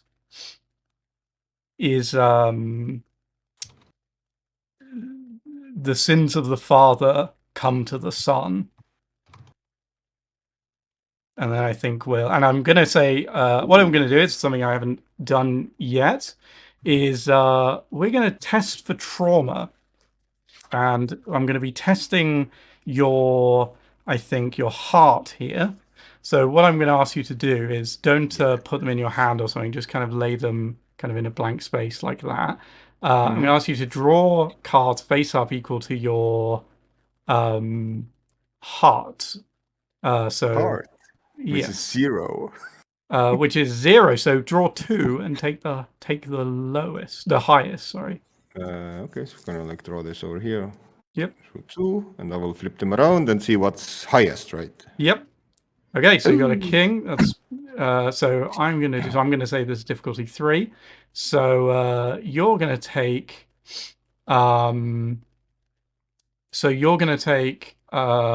so seeing this really impacts you, fills you with fear and dread, I imagine. Would you take I'll just recall your cards and shuffle them, and I'd like you to take 3 cards of trauma off the top plate, please. Okay, so I'm just gonna move them into the trauma pile instantly, I guess. Yep. There's a number 3. 6. It's a number 9. 18. And 44. And a nice okay. Instantly up there, having fun. Nice. Okay, so I'm going to cut the scene there, I think. I'm liking these kind of little building scenes. Should we have one for who hasn't had one in a little while? I think Meredith, because I think the scene we had with Peter and Meredith was Peter's scene, right? Correct. So I think it was mine, actually. Oh, it was yours. Okay. The dressing room. Yeah. Okay, that's fine. Okay, we'll have one for Peter then. So let's see. Peter. And we got 2 and 4. So we've got 10 of clubs, which is tenebrae. Character seeks something or someone in a crowded environment. 2 of diamonds, which is also going to relate to your need in some way. Character sorry, wrong one. 2 of diamonds, cross current, relive a flashback to a more innocent time. 4 of diamonds is paranoia. A character makes or receives an accusation. I think the 10 of clubs. Okay. And maybe he is in pursuit of someone who might be the killer in a very crowded environment, maybe like a busy city street. Perhaps it's something something that was triggered off by your last scene, something about the connection you made to the last victim. That makes probably maybe chasing something up to do with that. Yeah, because you said there was that previous victim. Maybe he decided to like return to a previous crime scene. Yeah, that makes sense. What time of day is it? Is it like evening nightlife like crowded, or is the sun it is just setting? Like it's that transition between normal day life and then like nightlife coming up. Okay. So kind of the shadowy dusk. Yeah. Okay, so going back to the scene of the crime, I guess. Where did this last crime happen? I think it was probably at another like something related to the arts. So maybe it was like a gallery. Well, Meredith is an artist, so as well could be related to her in some way. Maybe that's how you made the connection as well. Yeah. She's a and just performance artist, so like her work might actually be out on a street or something like that. Okay. I like that. Yeah, and so it says a character seeks something or someone in a crowded environment. So he's returning to the scene of that original crime, but now there's like people everywhere, and he doesn't do well in these kinds of situations, so he's getting kind of stressed out by that. But he's looking for not necessarily like direct evidence, but like building off of how in that moment with Meredith it triggered this memory. He's kind of like, okay, I'm in this space now, trying to, I would almost say he's trying to stress himself out enough in that same way that he was stressed in that room to sort of trigger that experience again.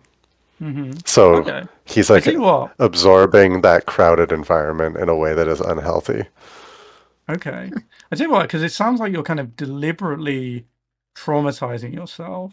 So what I'm going to say is, let's do a test for trauma, and we'll do it against heart,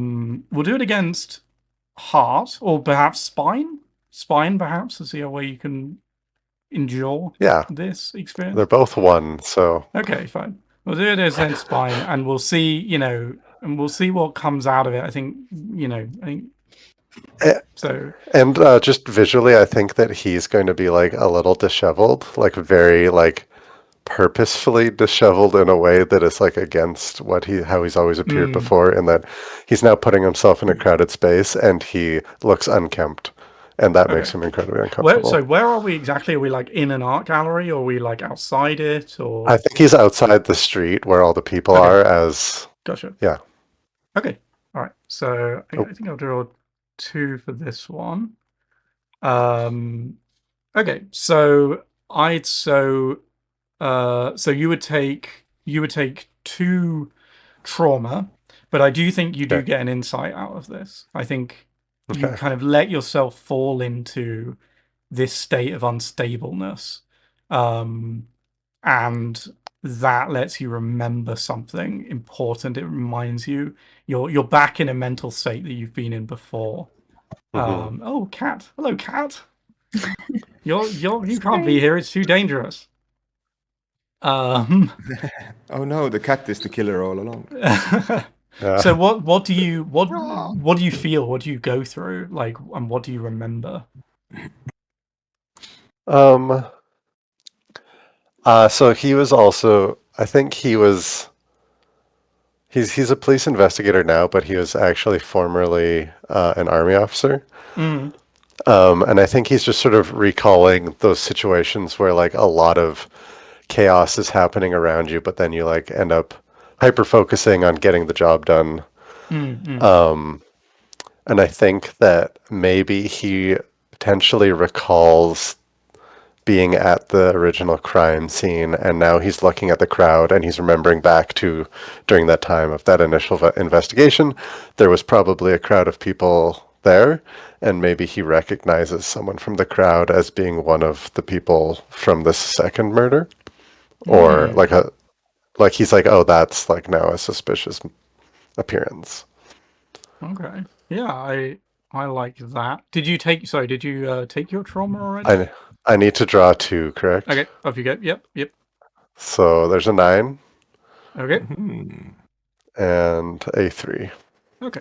So I'm actually going to say we, as in the audience, don't see who you see, right? Like you see if you know where camera is close on your face, or maybe hearing some sounds, or even seeing some visuals from your past, and then you kind of slowly open your eyes, and there's an expression of recognition there, and the camera changes shot to see what you're seeing, but there's like, right, there's someone in the crowd, and there's like we can't, like, you'd have to pause it and go frame by frame to see like what they were, because someone clearly saw that you saw them, and they turned off, right?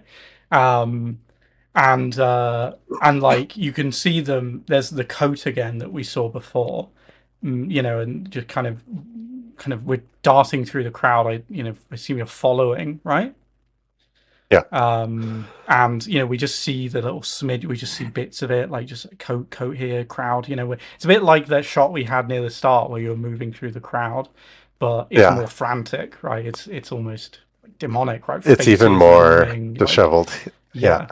And like I'd say, like you kind of we have this rapid kind of sequence of like images and sounds and but before we know it, suddenly you're alone, and you're in this alleyway, right, somewhere downtown, where you followed them, and they're just standing at the end with their back to you, and we get this shot of you can see them.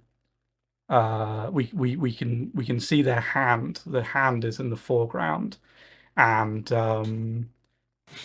we can see you in the background, kind of reaching out, and then a knife drops down from the sleeve like a stiletto blade, and they kind of whirl around, and there's just an expression on her face that I imagine that you realized how isolated you suddenly are. But I don't know. What do you think? How are you going to react? He's going to react like instantly. Like he's been through things in his life, so this is a shocking moment. But that clarity that he sort of got, he's probably like a little more actually in his element in this moment, and actually being isolated and away from the crowds, like actually he's fine with that. Like affirming of the expression, right? Like this is your element now. Yeah. And instead of responding against aggression with returned aggression, he is going to sort of try and deflect, because I'm assuming he's seen something, but he's going to deflect the oncoming blade and try and disarm, I would say. Okay. Well, I'd say that's a conflict, and I'm going to get things spicy now, because you are in the victim zone, and we're going to say this is a fatal conflict. So there's potential for, if not death, some kind of serious extreme consequence.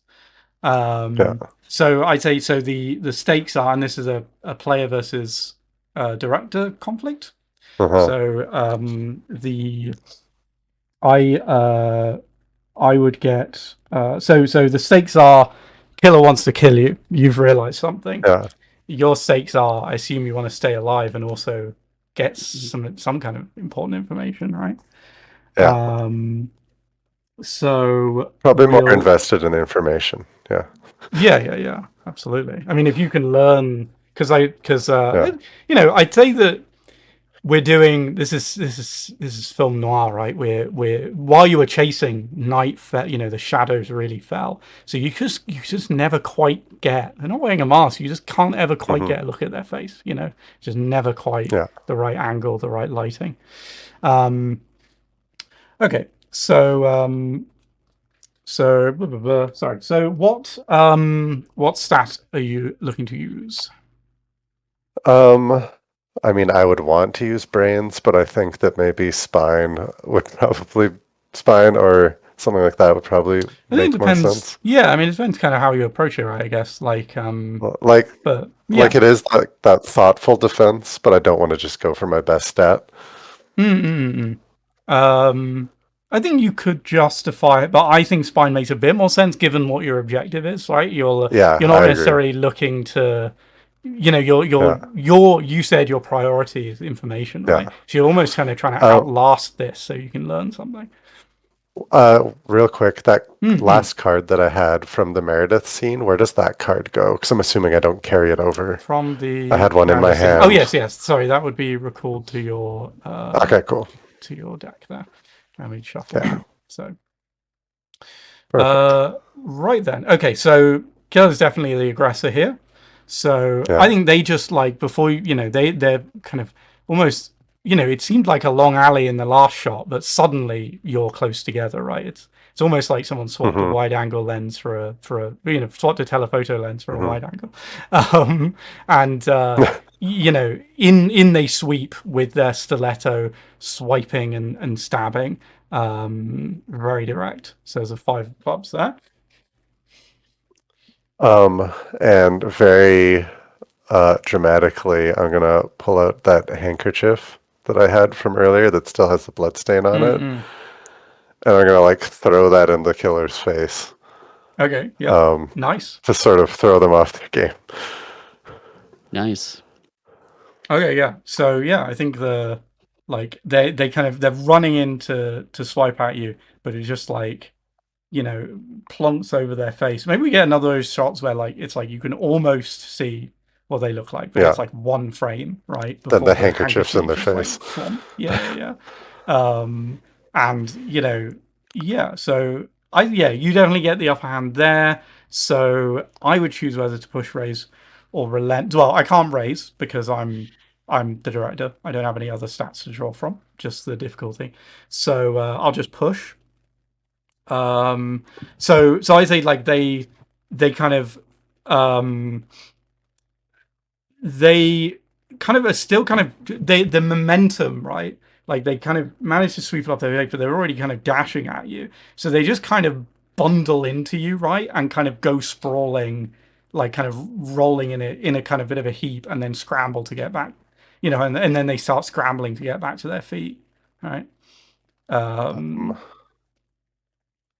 think I'd like to respond with tongue and sort of just like, he's just like not really doing anything aggressive. He's just like moving out of the way and saying, until we raise, you're stuck with I'm stuck with it? Spine. Oh, I'm spine then. Indeed. Okay, so maybe I'll just, as they sort of scatter, I'll like try and just get behind them in a headlock. Okay. But it's that makes sense. It's very messy, I would say. That's why it's spine instead of muscle. Right. Like probably you're taking like a bit of like this a is bit of hilarious, cuts, you know, right? Like, you know, like the angle's not quite right, but it's kind of like I get to draw one card, and this is really funny to me. Nice. Okay, yeah. So like it's just kind of you go for the headlock, but it's not quite. You can't quite get the leverage you need, right, to actually put in like a choke. Let me just. I'm just going to close my Facebook, which made a blinging noise, and then I'm going to say that again. So you go for the chokehold, but you just can't quite apply it, and they've kind of got their arm up, right, kind of blocking like that, just kind of blocking, putting pressure on their artery. So I'm going to keep pushing on, but there's a 3. Sorry, did you... hang on 1 second, let's save that. Did you draw more cards there? I just drew 1, yeah. No, you're stuck with the cards that you have. Yeah. So hang on. So it'll be... So if you've got no cards left, then it's just... Oh, yeah, I have no cards left. Yeah. So they just get the better of that. So so they kind of basically start like... They start... Hang on. Let me put my hat back on. So they start sobbing, and you know, it's kind of almost animalistic. Like you can't really tell if it's like a man or a woman. It's just like a sobbing thing, like just heart-wrenching sobs, and you're kind of thrown and kind of release your grip just a little bit. You're not a fool. You're not letting them go, but you're kind of just almost in confusion, just kind of like, what's happening there? And then before you know it, they kind of wriggle out of the chokehold and they bring the knife up under your chin.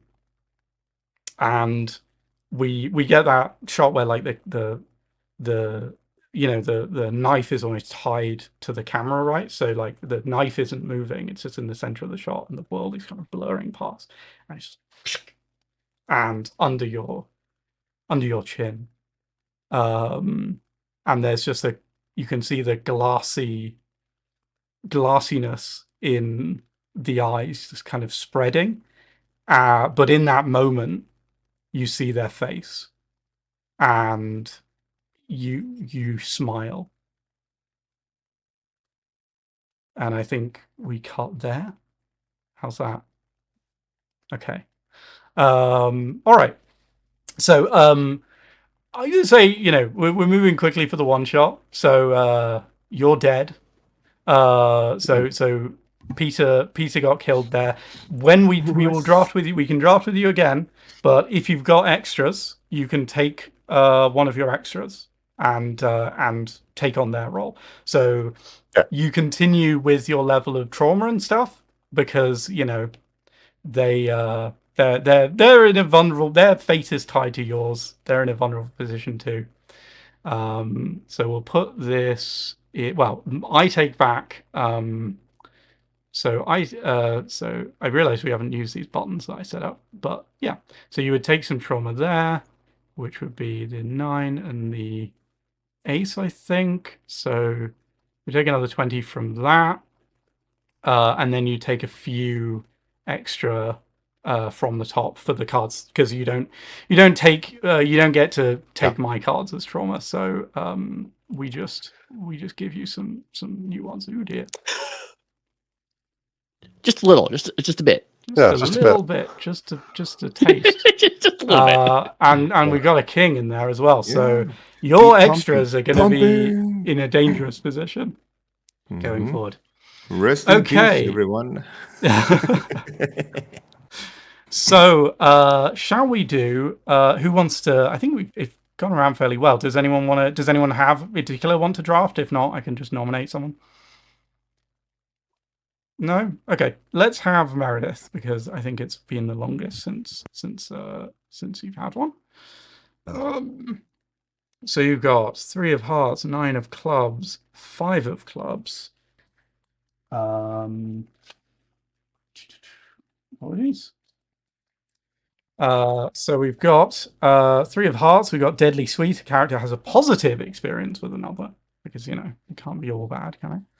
9 of clubs. It depends, I guess, what they find positive in a way. 9 of clubs. A character endures time, physical, emotional vulnerability, which we had like 3 times. Very unusual. And 5 of clubs, which is don't torture a duckling. The pressure of events causes a character to struggle with daily life. I'm gonna go for was it Deadly Sweet? Okay. So do you have anything in mind? Yes, I do. So, we're actually going to be in my sister's house. I don't know that we ever established her name. No, but we are going to, I imagine. Yes. Yes. Well, let's call her Molly. Okay. Oh, Molly and Meredith. And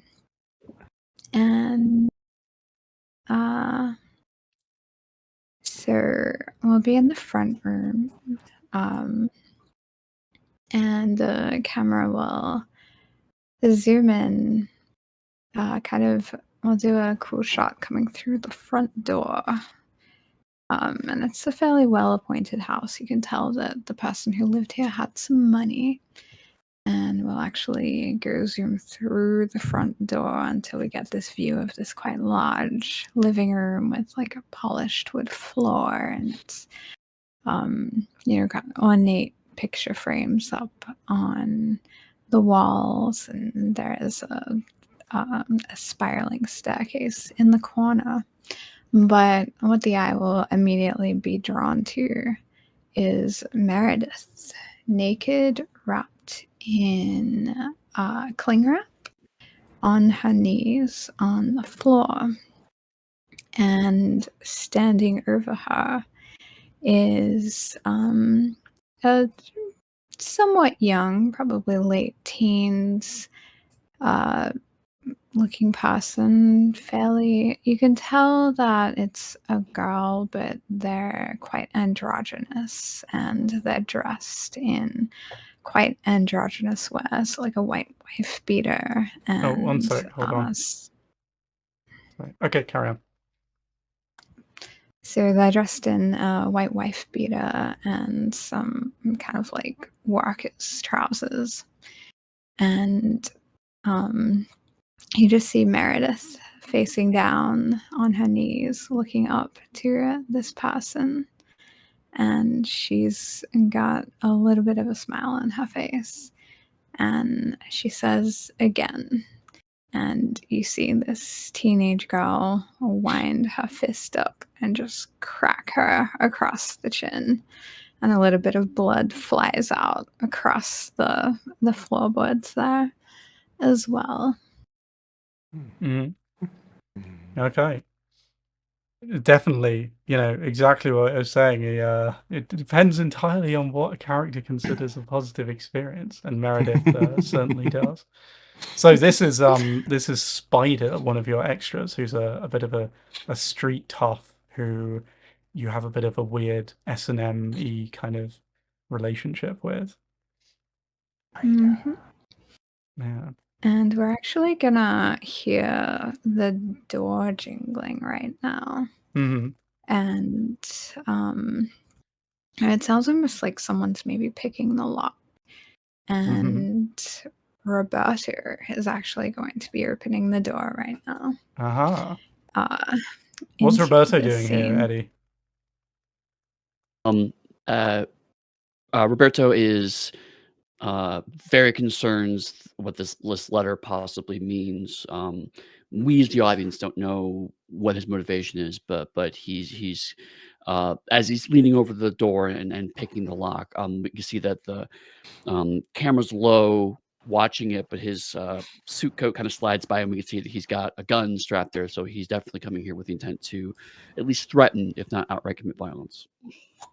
Okay. Has Spider heard the door being picked, or is that just Meredith so far? No, I don't think either of them have actually had that. Okay. They're quite wrapped up in their own scene. Wrapped up. Okay. So yeah, I think Roberto can get in pretty easily, but I suppose he wasn't expecting this. What's his kind of reaction? What does he see?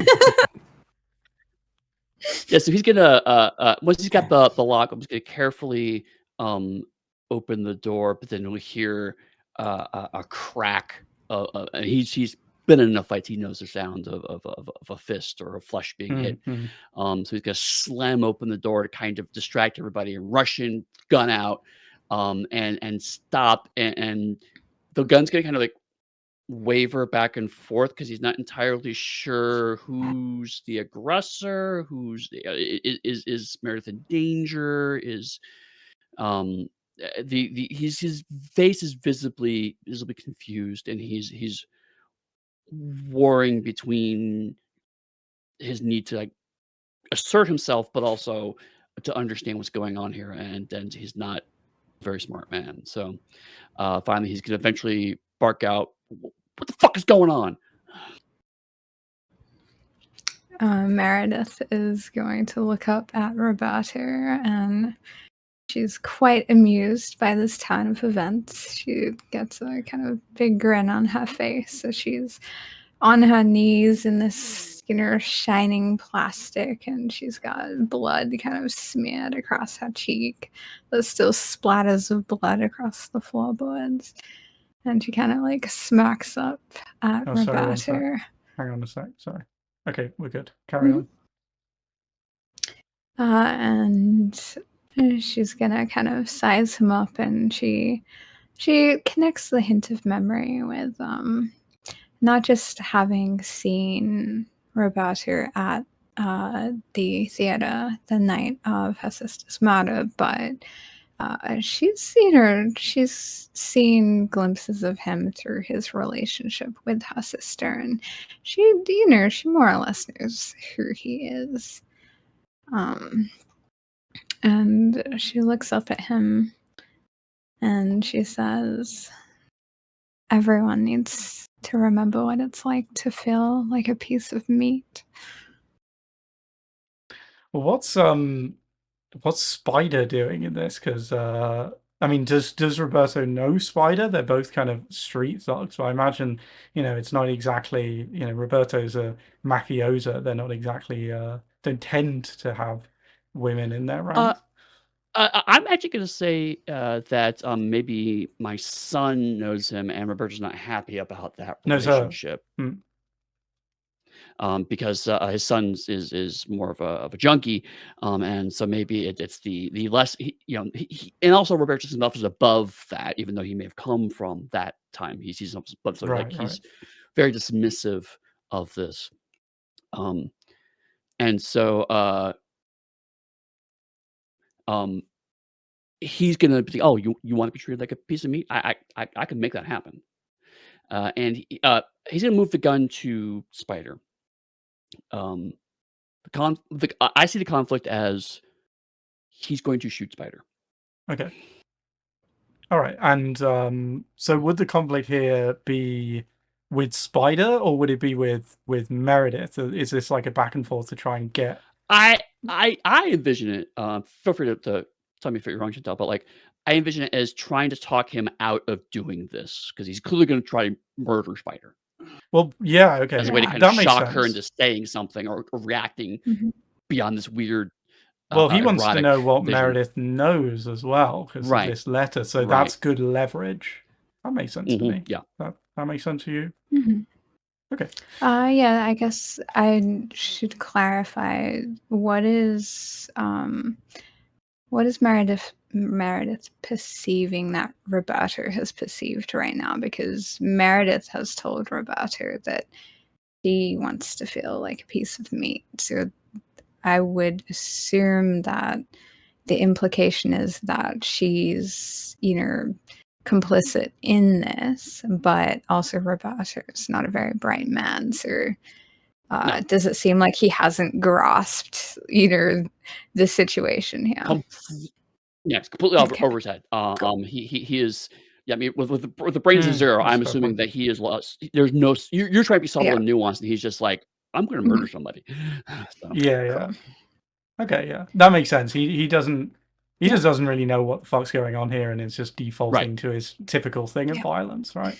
That makes sense. Okay, well, even if he's not fully aware of what's going on, I guess there's still that implicit narrative thrust with this conflict, right? Of this. Oh, totally. Yeah. Gotcha.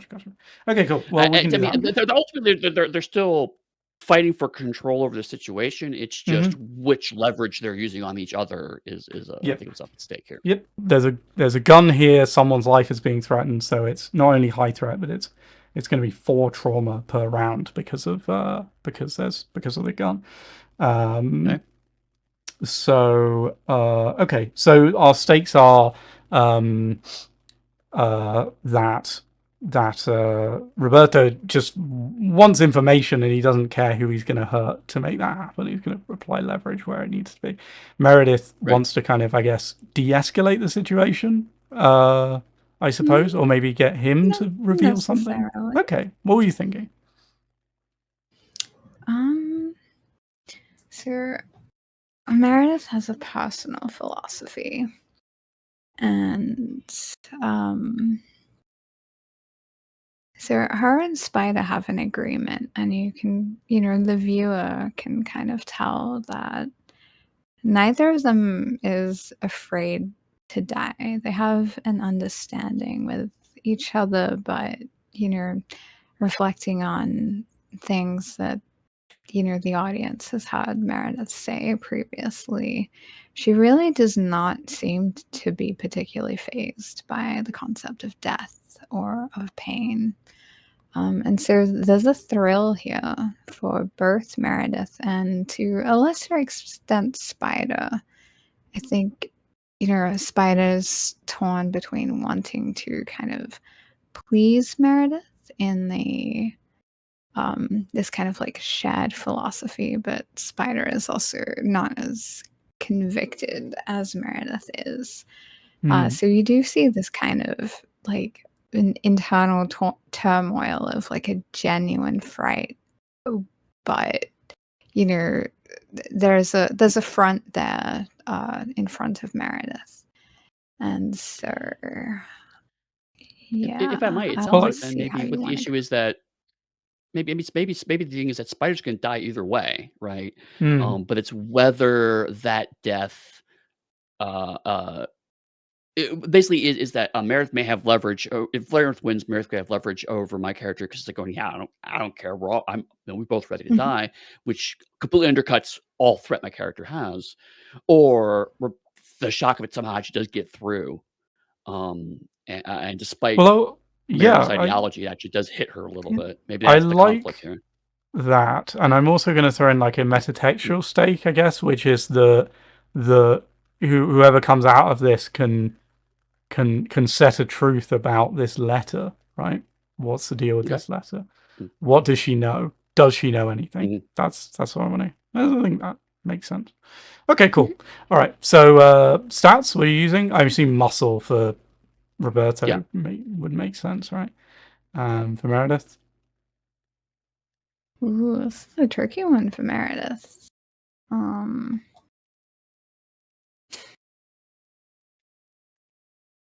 I want to go with heart again, but maybe brains. I feel like heart makes more sense. This is about I could see heart. Yeah, heart. Ideology. You're trying to manipulate him.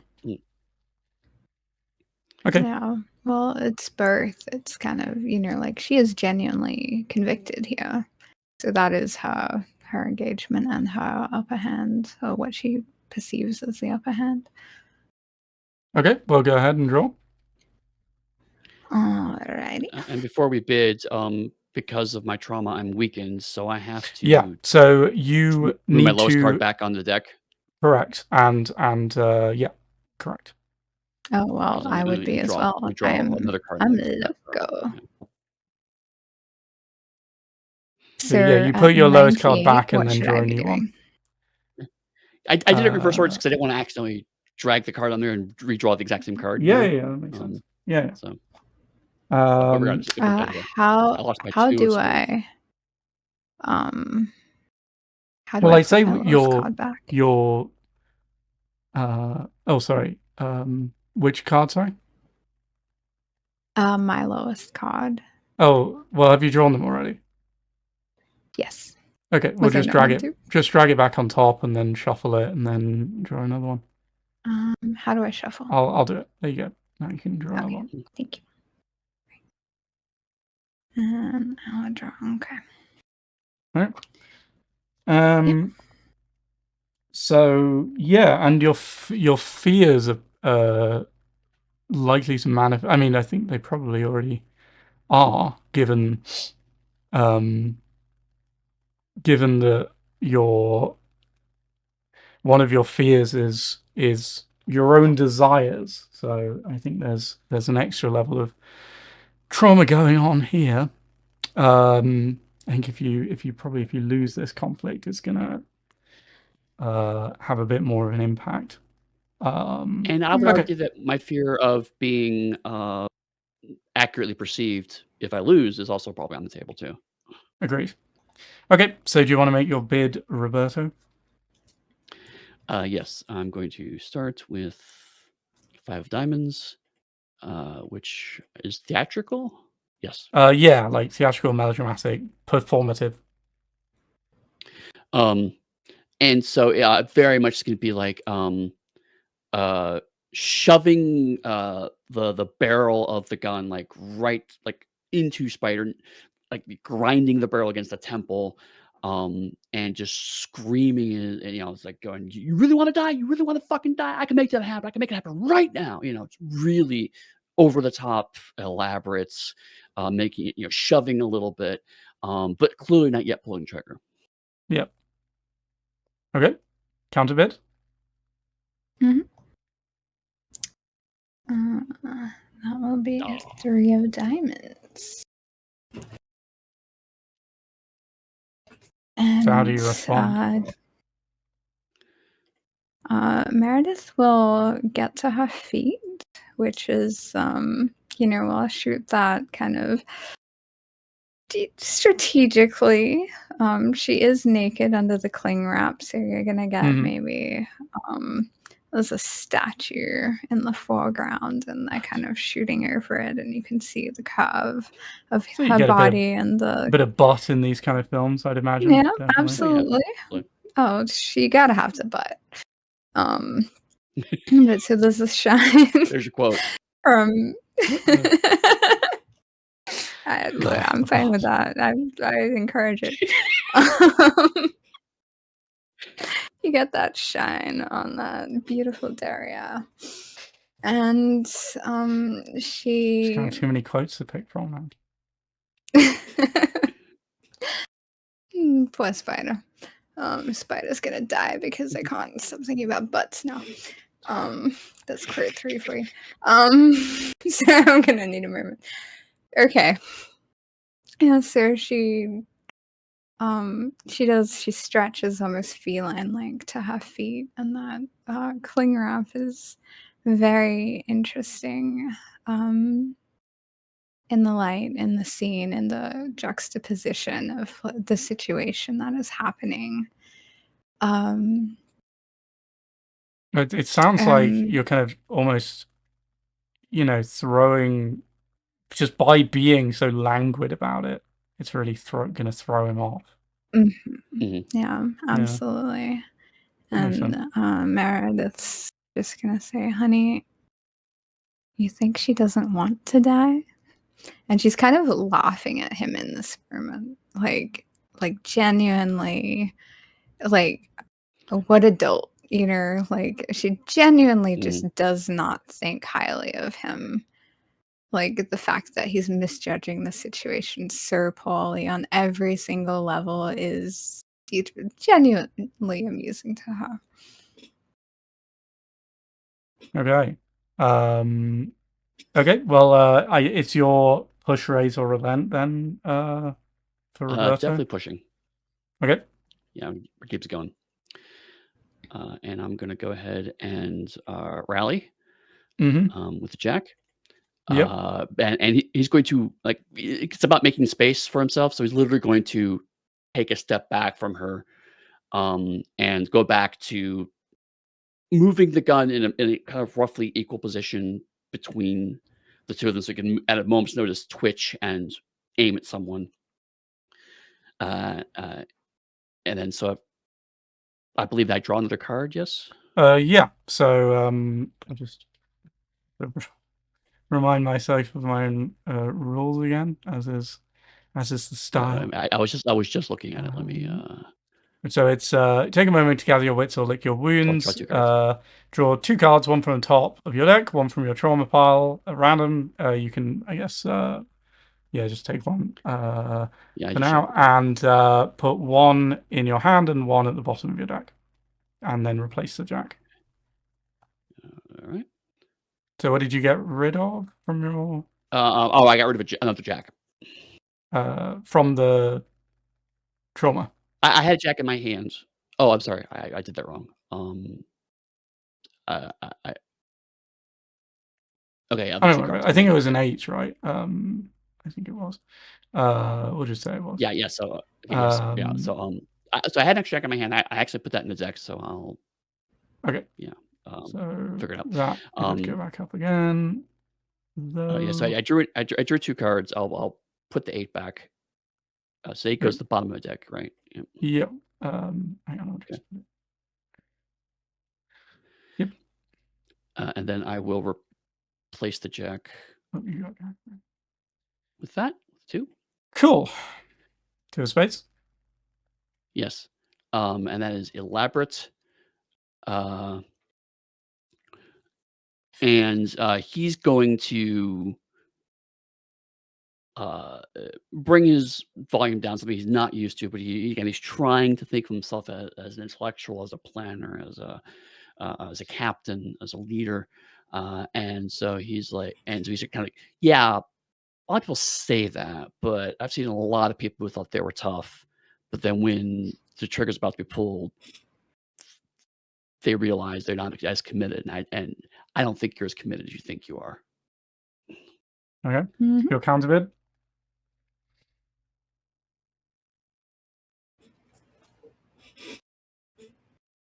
Looks like she's not as committed. Moment of hesitation. Mm-hmm. Okay. I like that. I like just that, to be honest. Just that kind of like, just that little look, nervous. Yeah, they kind of Mm-hmm. the camera focuses on her, and just kind of the quick glance over Spider and back at him. It could be enough, yeah. Yeah. Okay, cool. Okay, so push, raise, or relent for you, Meredith.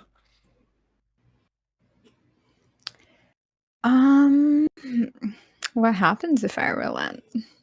Well, I guess that's probably largely for Eddie to determine, really. Okay. Yeah, I mean, Spider will be killed, but then I'll get to determine kind of a trio of things where we settled on for stakes. Yeah, I think I'll relent. Okay, cool. All right, so this is how much have we got here? 8, 10, 18. So we got up to 34. 134. Yeah. But you've actually entered the protag zone, and because you're in the protag zone now, you're back to being not killable. But Spider isn't. So let's see what happens to her, shall we? You want to go tell us? So I see that moment of weakness, and I decided to push it.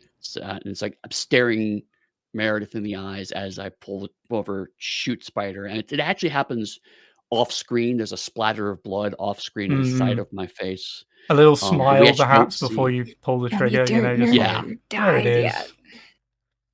Right, nice. Right.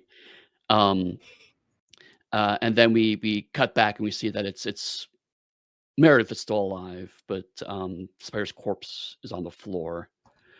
And then Roberto just looks at Meredith and goes, "We agreed you wouldn't talk about what I did to your sister, and now we have a fucking problem." Nice. Okay. Do you want to? I like leaving it at that. Did you want to elaborate on that anymore, or should we just leave it at that? Right. Only thing I want to establish is that it was not a sexual relationship. Rather, it was some kind of business relationship. Okay. Sure. But still leaves it open that I might be the killer. Right.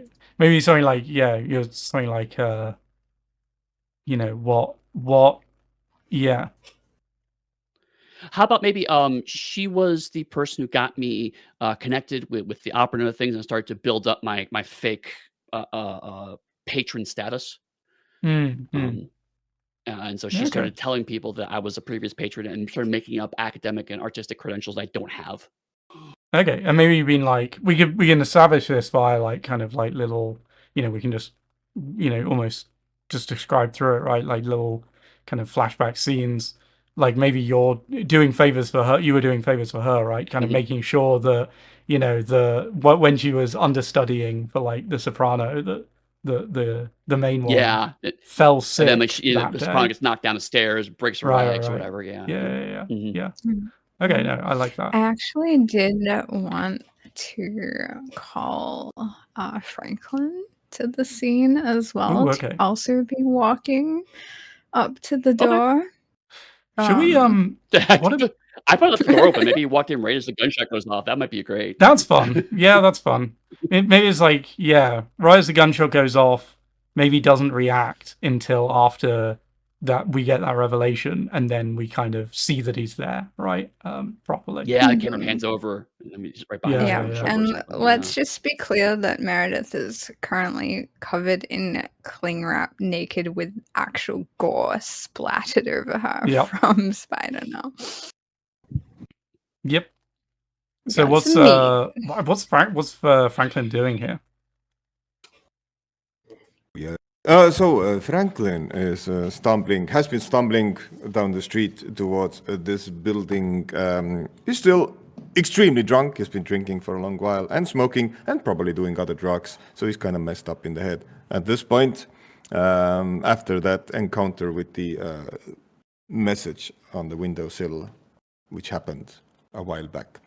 And he's coming here because he's like he's searching for something. He needs to search for something, some clue in the building. The clue relates to the message because sorry, I just had a thought. Sorry to interrupt you, but I think this is actually the perfect time because all the still living characters are here.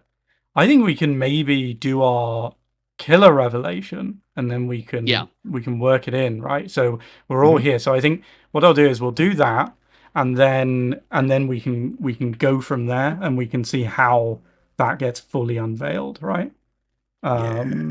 So let's do it. So he's one of Dead Peter's extras, also hambling around somehow.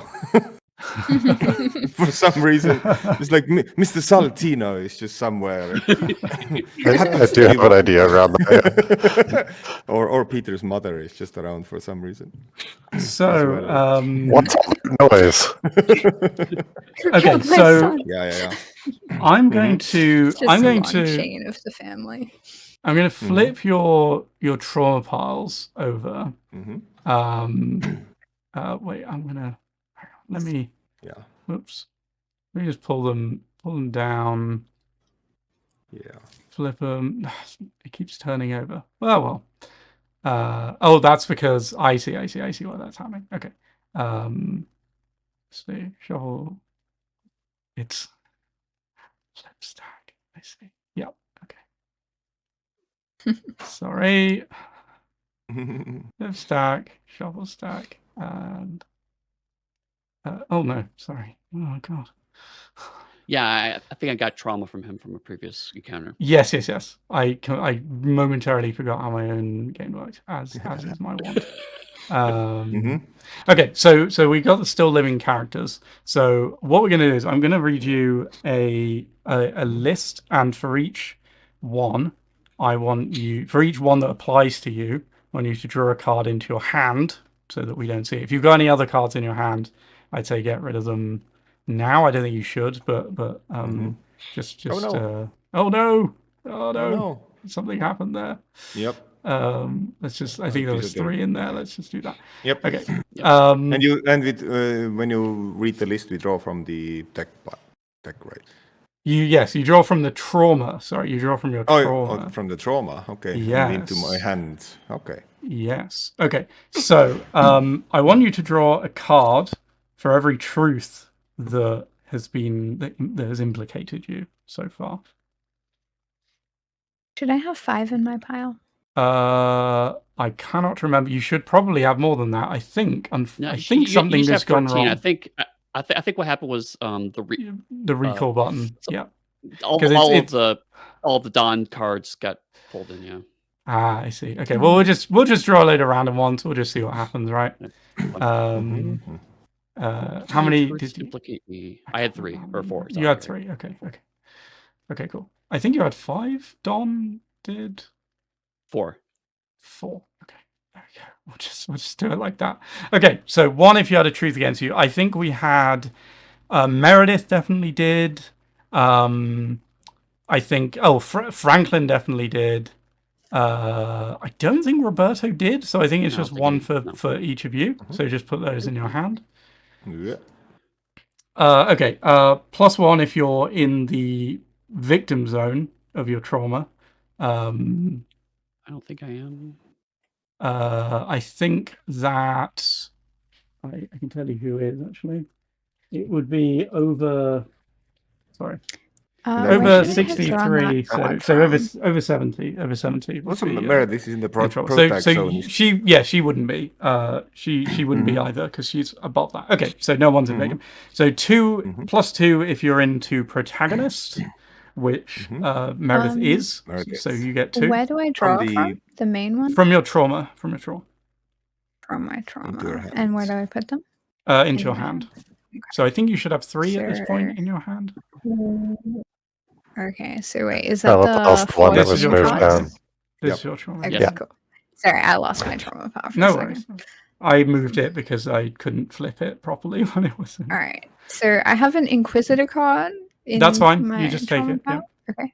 So just make sure you currently got 3. Okay. Sounds like something I would do. So +3 if you're in broken, which I don't think any of yours are. +1 for each extra that was killed or driven away. I think that would just be Meredith. Does anyone else's extras die? Nope. Nope. So I take another one? Yep. Take another one. I think these are probably not relevant. That's not relevant. I'd say definitely one more for Meredith for fear, for having a fear realized. And 1 for Franklin as well for having a fear realized. Okay. And oops. And blah, blah, blah. And -1, you remove 1 if you shared a scene with the killer. So Franklin did. I know that. So Franklin would put 1 back. These would usually, done it a bit wrong. These would usually be face down, so you would just draw 1 from random. But don't worry about it. All good. Okay, so now add them up. So just pick one. I would just put 1 of them back to the trauma pile, right? Yeah. Just. Does it matter which one, or like? Yeah, because I'm supposed to do it randomly. Usually, yes. That's my bad, but you know. Damn it! I can't. Oh wait, actually, I know how to randomize these. Shuffle, and because you can put them in your hand and flip them over. Your hands. Right. In your hand as well. Cool. And I will pick this one, and I will put this one back. Okay, great. Okay, cool. Yeah. So now add up your totals and tell me what your totals are in terms of their value. Face cards are 11 and 0. 3. 0. What was that? I have my 1 card with 3 on it. 3. Okay, I think Meredith. Meredith? God, wait, what? What's your total? 30. Yep. Okay. So we have found something. We have found out that Meredith is the killer. How do we find this out? We're all here. We all have this moment of revelation. Do you want to do it, America? I think you're best put to kind of talk about your motives and such. Yeah. Sure. So what happens to make this revealed? To reveal this? I can throw in some context for Yeah, why go for it. Franklin was coming here. Franklin's do. deal with the message relates to that Franklin had at some point an illegitimate child with Meredith's sister, or at least he didn't know that he had it because he tried to force Molly to get an abortion, and he assumed that this had happened. But then during this letter reading, he got information that no, she actually had a son. The son has been whisked away somewhere, and Franklin has come here to search for information about this. He wants to find this kid. So maybe he there's something that he found maybe before coming here that revealed this information. Maybe there was a scene before this where he found something. I mean, most likely, yeah. And he got around to that with the message on the windowsill. Like when trying to figure out what the message means, the sins of the father come to the son, right? It's like, what does this mean? And he didn't assume it was like Richard, who he like considers a son, but this like there's a bit of a red herring for the audience. Yeah. Instead, figured out that this supposedly aborted child is still actually out there. Okay, so what have you been doing, Meredith? Well, I mean, she was busy writing messages that she knew would antagonize the people in her sister's life. And so as she stands there covered in gore, she takes a deep breath and she smiles and she looks down at some pieces of spider that are kind of flecked onto her, and she puts her finger down and kind of presses her fingers into some of that like bloody tissue, and then she looks up and like licks her fingers as she looks and beholds the two men in front of her and her dead friend on the floor. Okay. And she says, "Have either of you ever considered the meaning of death?" All right.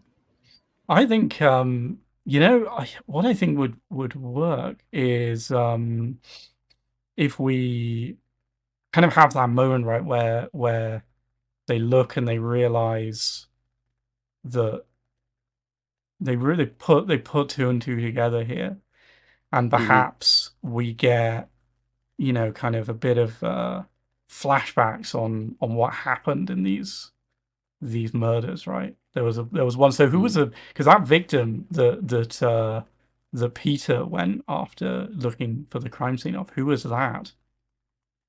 Was that the father? No, because the father was Franklin, wasn't it? But that was who was that? Peter knows. Peter knows. Oh yeah. Is he? Who was it, Peter? Yeah. Peter from beyond the grave. And maybe Sal knows. See, now Sal can still come into But we're going back. We're realizing what revelation he had in that moment. Flashback, yeah. Yeah, maybe it's like that thing where there's not a direct connection between all the victims apart from the killer. So maybe it was just someone else in the art scene who like had a direct connection to Meredith in the same way. Or I get you were saying it's connected through her sister, right? Yeah. So, oh man. Yeah, maybe they're in the art scene. Could have been the kid. Could have been the kid. Yeah. There's a kid around. It's true. Yeah. Maybe I don't know how many years ago. How many years ago was this kid born?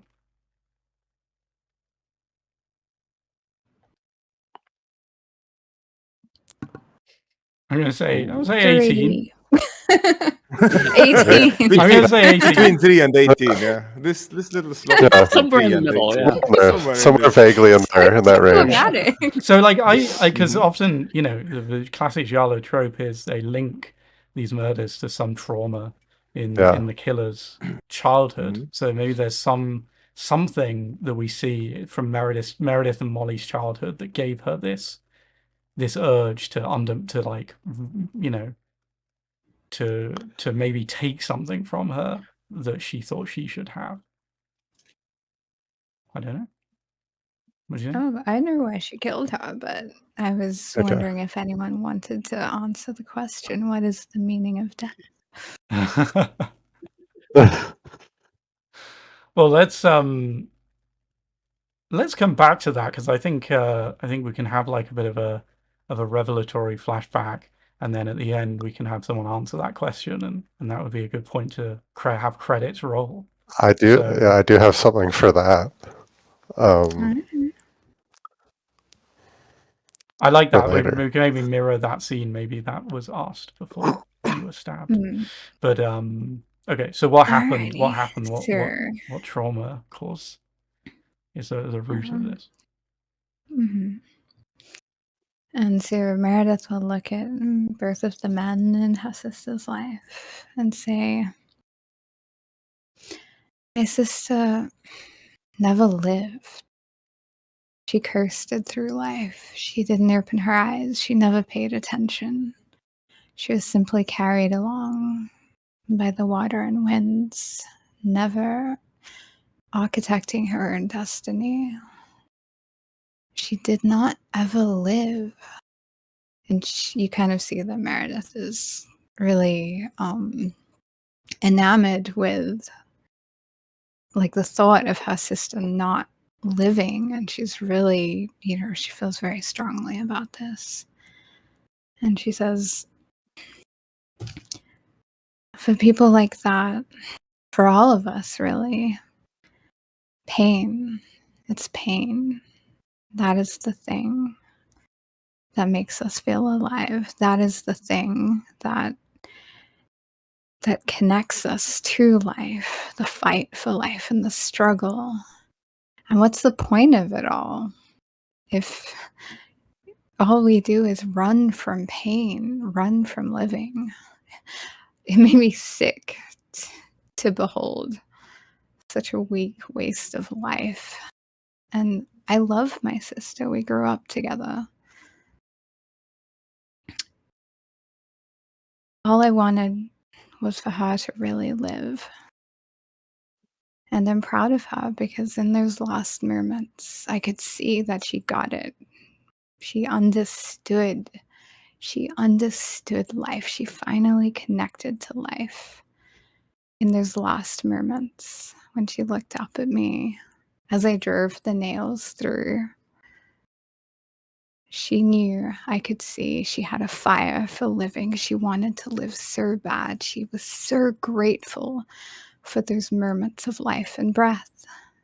And that was the best gift I could give her. That is the best gift that I could give anybody. And she looks down at Spider. And she nods, and you can kind of see the blood. She's kind of fingering Spider's blood between her fingertips. And she says, don't you guys understand? Roberto, you understand. Look at you. And she nods to the gun. You understand how important the threat to life is. The pistol trembles a little bit as you talk about this, but he doesn't say anything. So maybe I'm going to propose that you ask at the end, because that was fantastic. Maybe at the end you ask again, what is the meaning of death? Does anyone answer? All right, so yeah, I'll look them both in the eyes again after I explain my philosophy to them, and I I look Franklin in the eyes as Roberto trembles, and I say, "So what do you think? What is the meaning of death?"